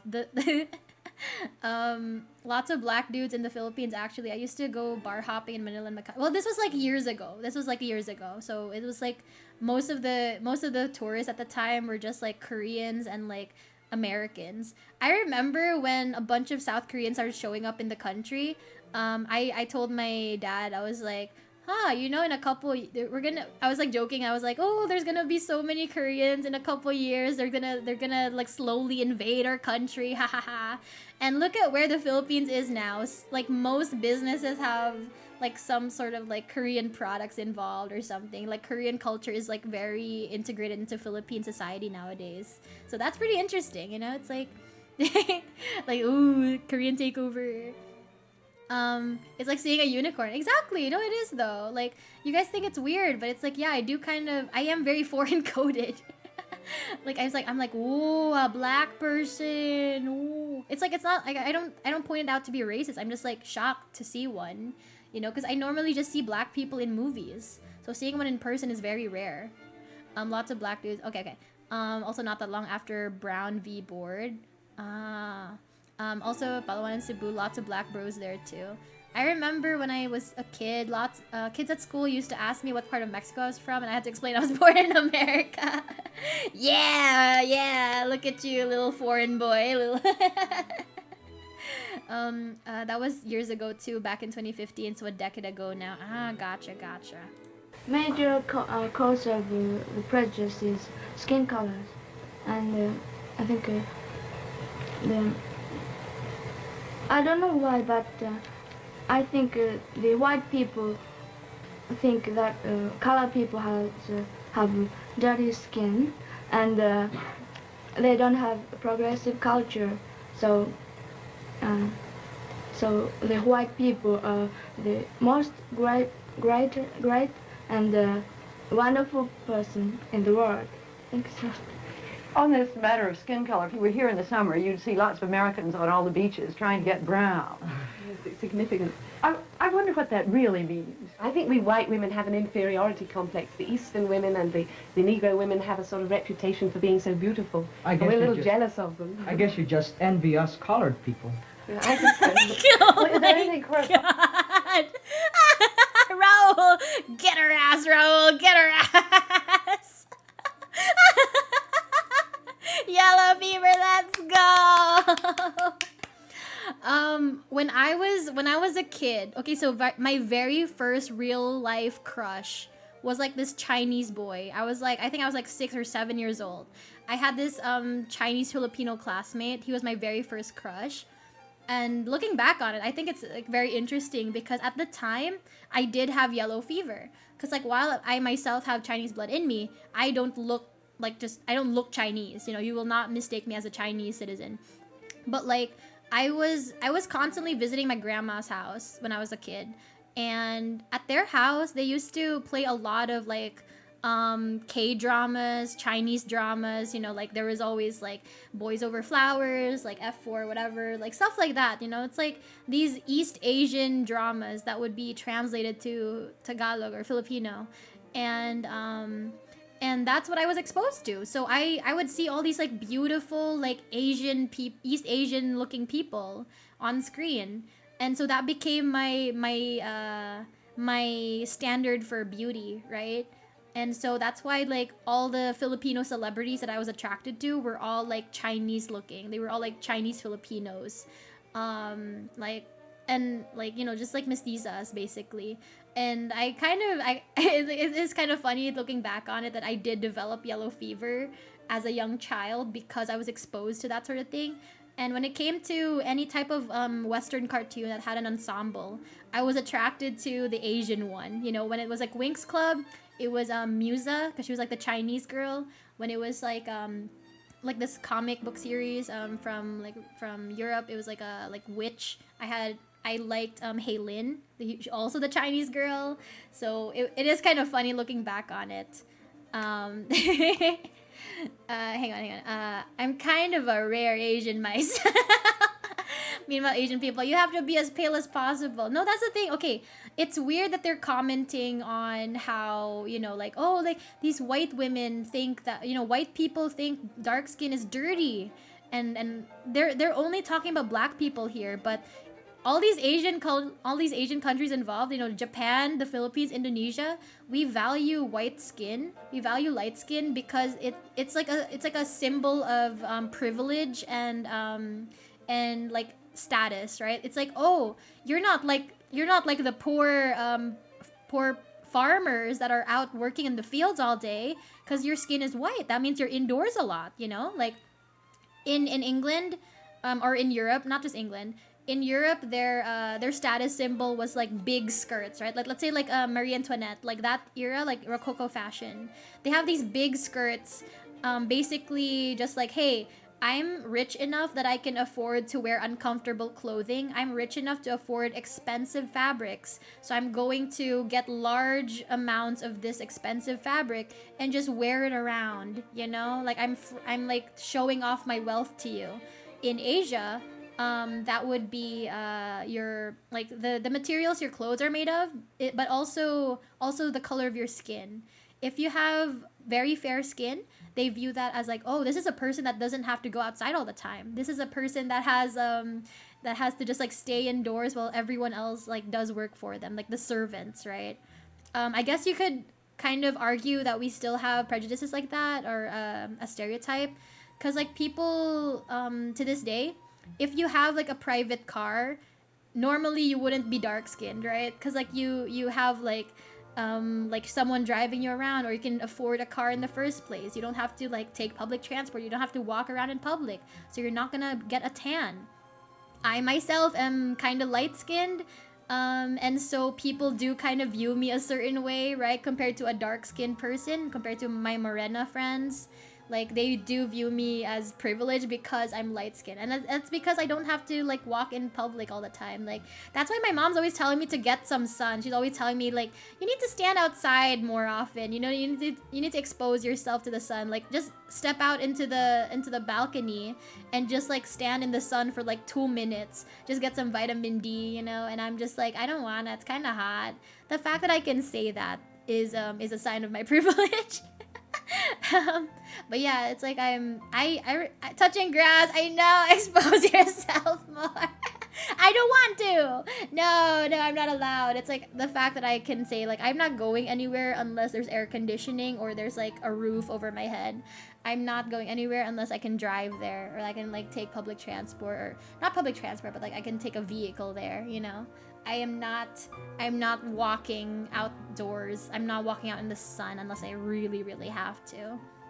But that's basically, I feel you, Naria. I got both jungle and yellow fever myself.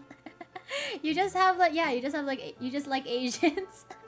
A bit more shoulder maybe. No, because then I'll get sunburned. I don't want to get sunburned.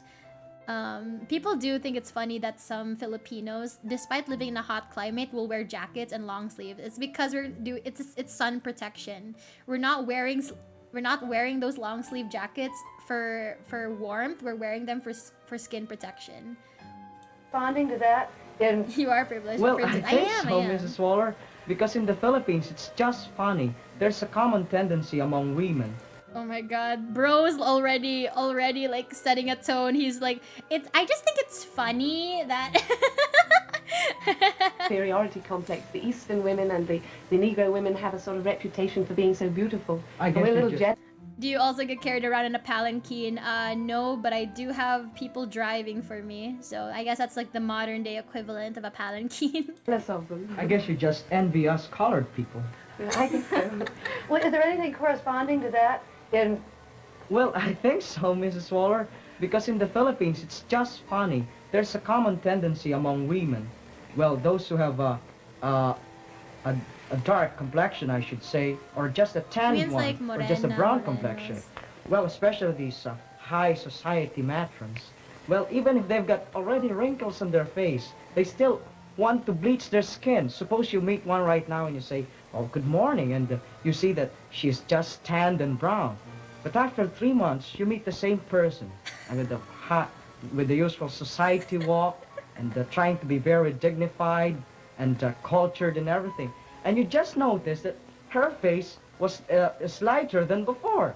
And when you look at her hands and everything up to her arms, well, you'll be likable to exclaim, "Holy Moses!" Holy Because there's a Moses! real, very great difference, you see. She's about very light here, but you look at the arms and No, everything. mismatched And, face the lower part of the makeup. body, but gee, it's just a very great difference. It's color Bro's here, but laughing at very me. light. They really bleach their skins. They do, Mrs. Waller. They Well, what about do. Japan? Does that Japanese women don't want to change it Well, anyway, do some Japanese women, right? How do you say? they? Dye? Dye their hair red. Really? Really? They like a red hair. Wait. I don't like it. Wait. Yoriko just basically admitted that the red hair thing isn't a Japanese prejudice. It's just her personal racism.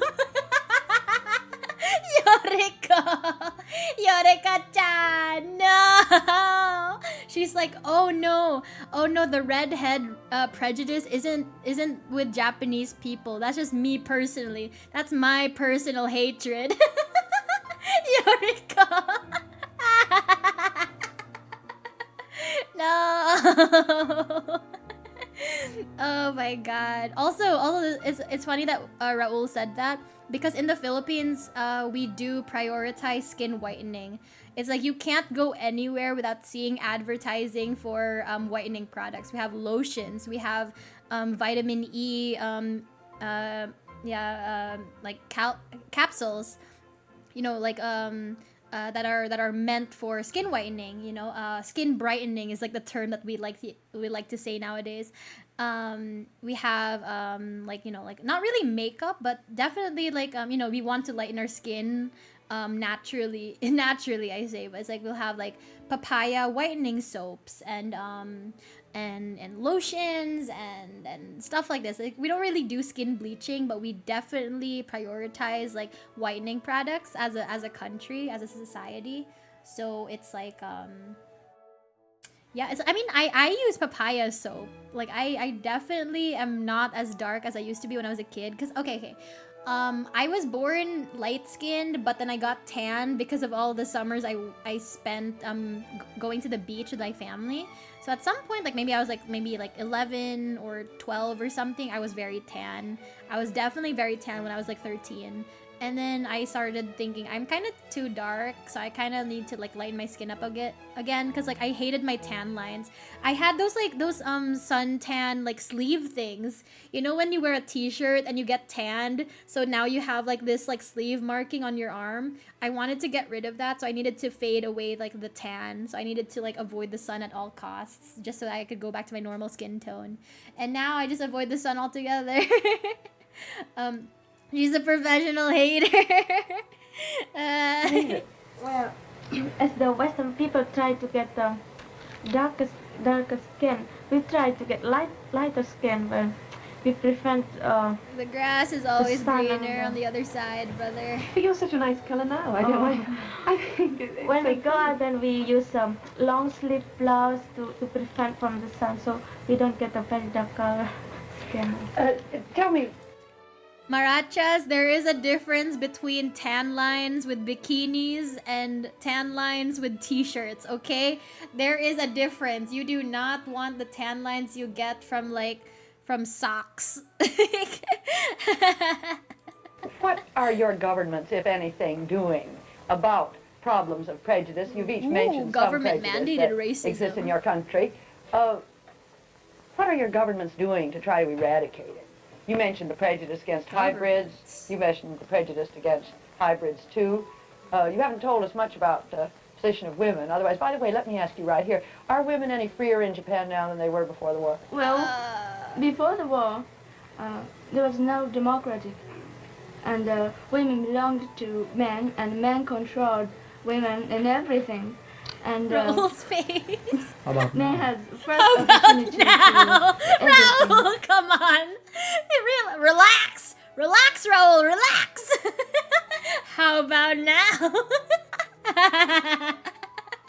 Brother. Raul. The way his brain was working. Bro's just like me for Let me ask you real. right here. Are women any freer in Japan now than they were before the war? Brother, Well, calm down, Before the Raul. war, there was no democracy. And women belonged Look at his to face. men, and men controlled women in everything. And How about Man now? has first opportunity to everything. Even getting out of the door, women have to open the door first, and the man passed first. And in the buses or theaters, men take seat first. And if there's no seat, women have to stand up. Oh, I'd love to live in Japan. Is it changing at all? Raul, please! And just now, women can He's go so both. fucking base. Raul. He's so fucking based. Oh my god.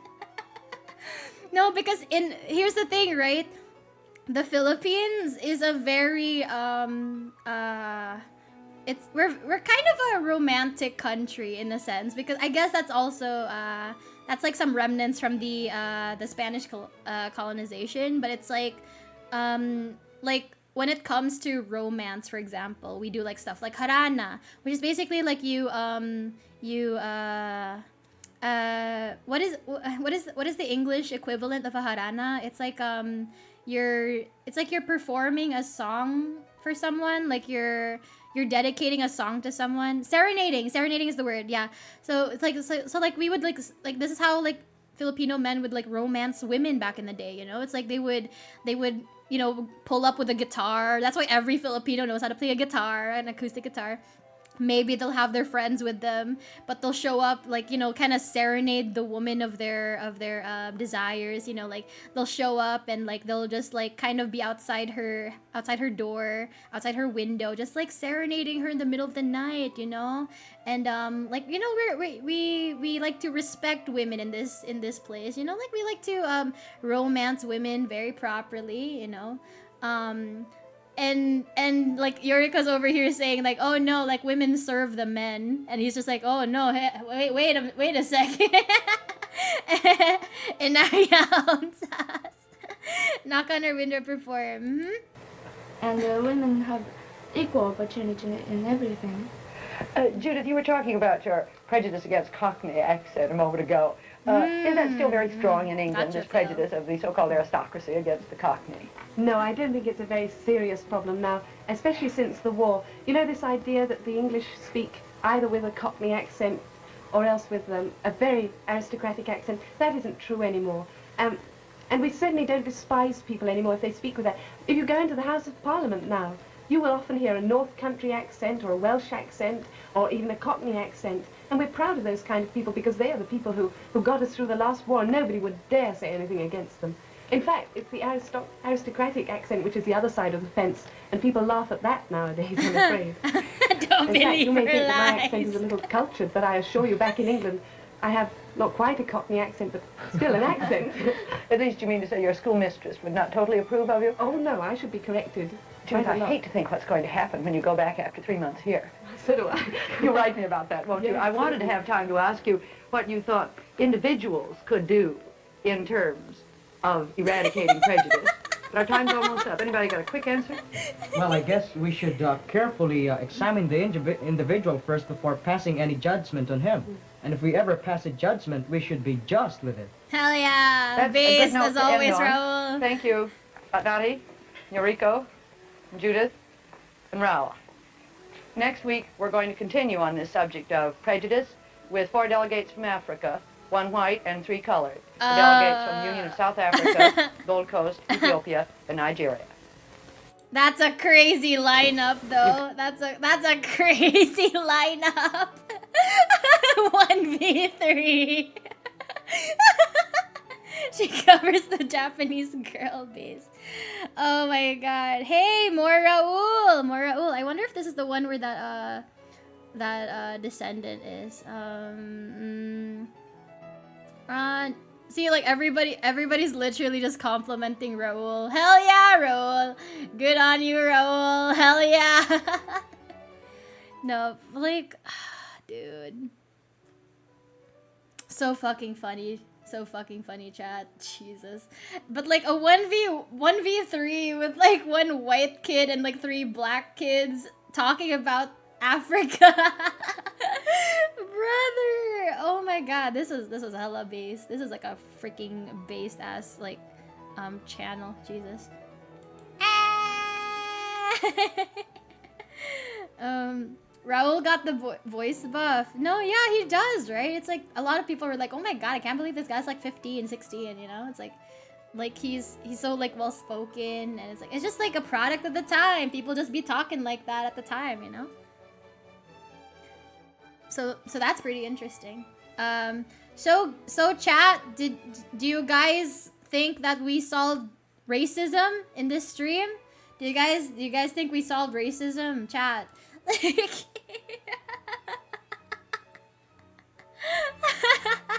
I mean, I think we did great. We solved it! Yay! We cured the world, chat. We cured racism. Yay! I hate the British even more. More racism problem solved. Make racism good again. You know, it's like, it's not that we have to eradicate racism. It's that we need to be more intellectual about our racism. We need to be more accurate with our racism. And that's how we really resolve every problem in every nation can be resolved with more education, with more intellectual conversations, and even racism can be even more advanced than it is now. It can be even more developed. See, this is why I said earlier, this is why Americans suffer. You know, you guys have casual racism when everywhere else in the world, especially in Asia, we have competitive and ranked racism. You need to know your enemies accurately in order to be even more prejudiced against them, right? It's like half the racist jokes you guys have for Asians, for example, could be even more culturally influenced. You know, if you knew half the things that Asian people do, you could have so many more racist things to say about us. But don't just say like, oh, you guys eat dogs. No one eats dogs. No one really eats dogs. If you're gonna talk about like eating weird stuff, mention ox blood. You know, mention it's the same thing with like, it's like, oh Asians, you guys eat dogs, and then we're just like, well, you white people fuck your dog, so it's like, oh, like white people can't handle spicy food. You know, gay people can't do this and this, and it's like, no. Instead of making fun of bisexuals for liking threesomes, make fun of them for not being able to do math. Make fun of gay people for liking houseplants and iced coffee. Make fun of bisexuals for always folding their sleeves and their cuffs. They're always cuffing their jeans. Make fun of lesbians for being into I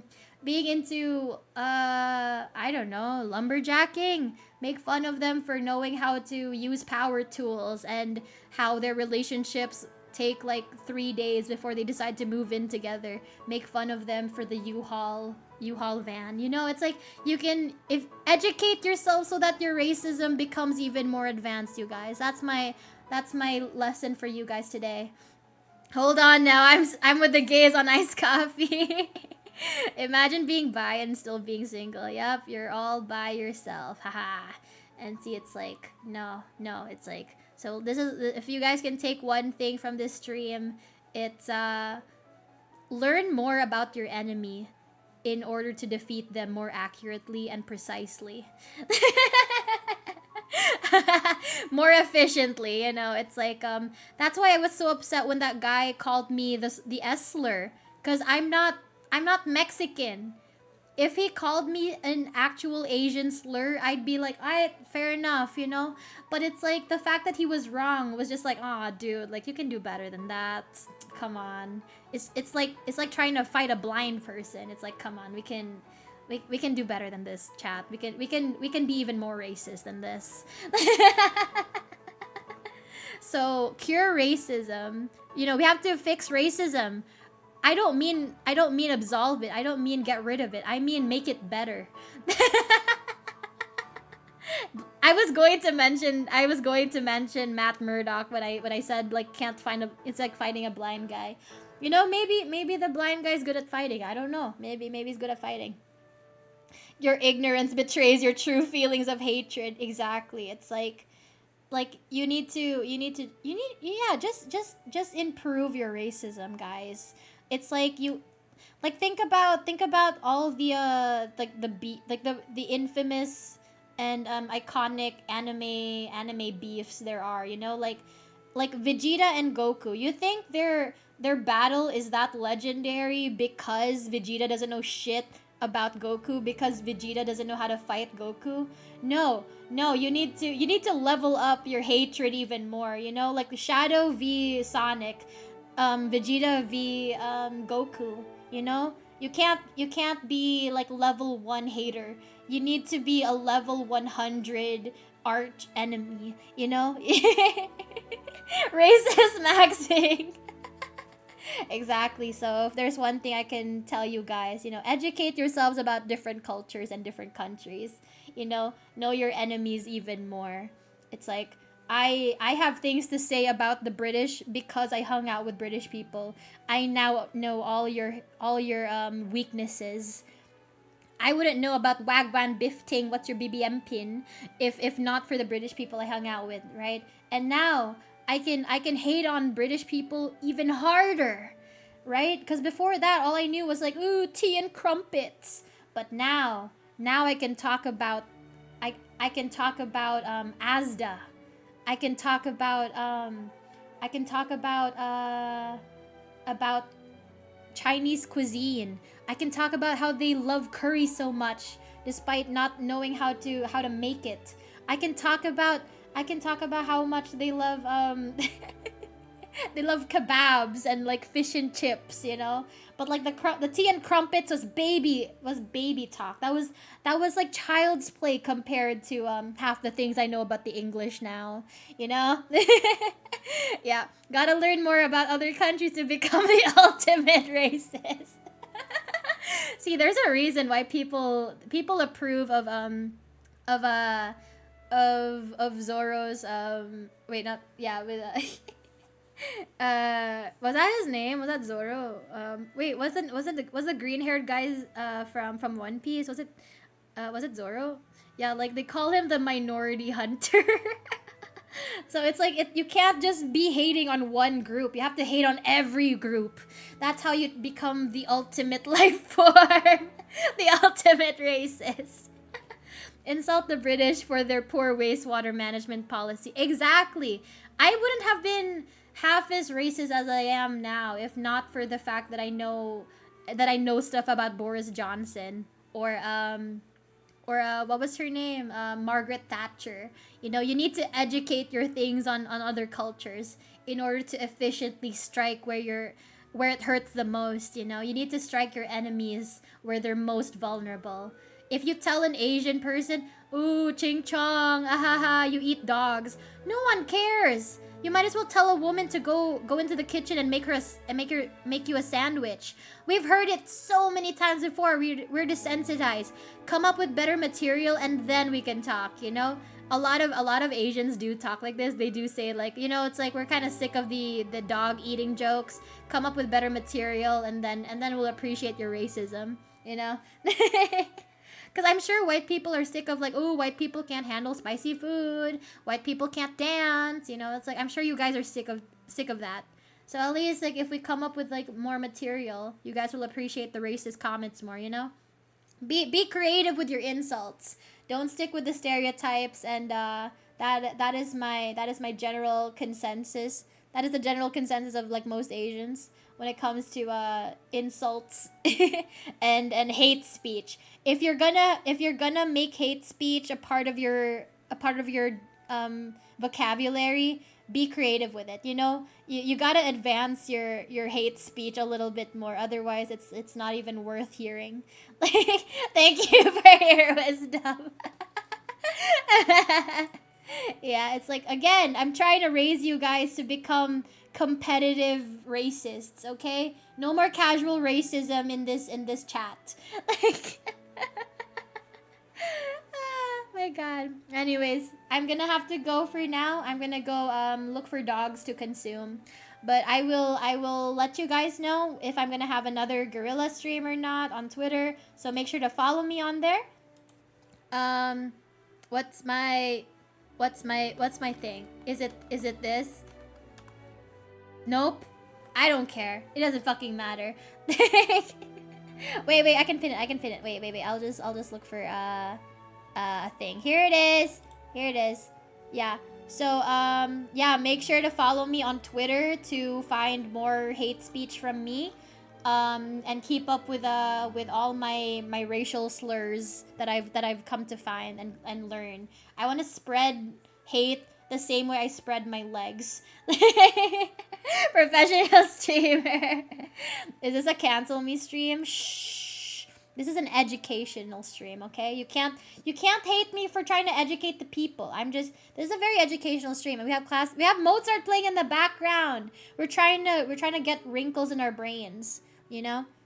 Anyways, thank you guys so much for coming to the stream. I will see you guys when I see you guys. Hopefully, I'll have my schedule up in a couple hours, or if not, then fuck you, you know.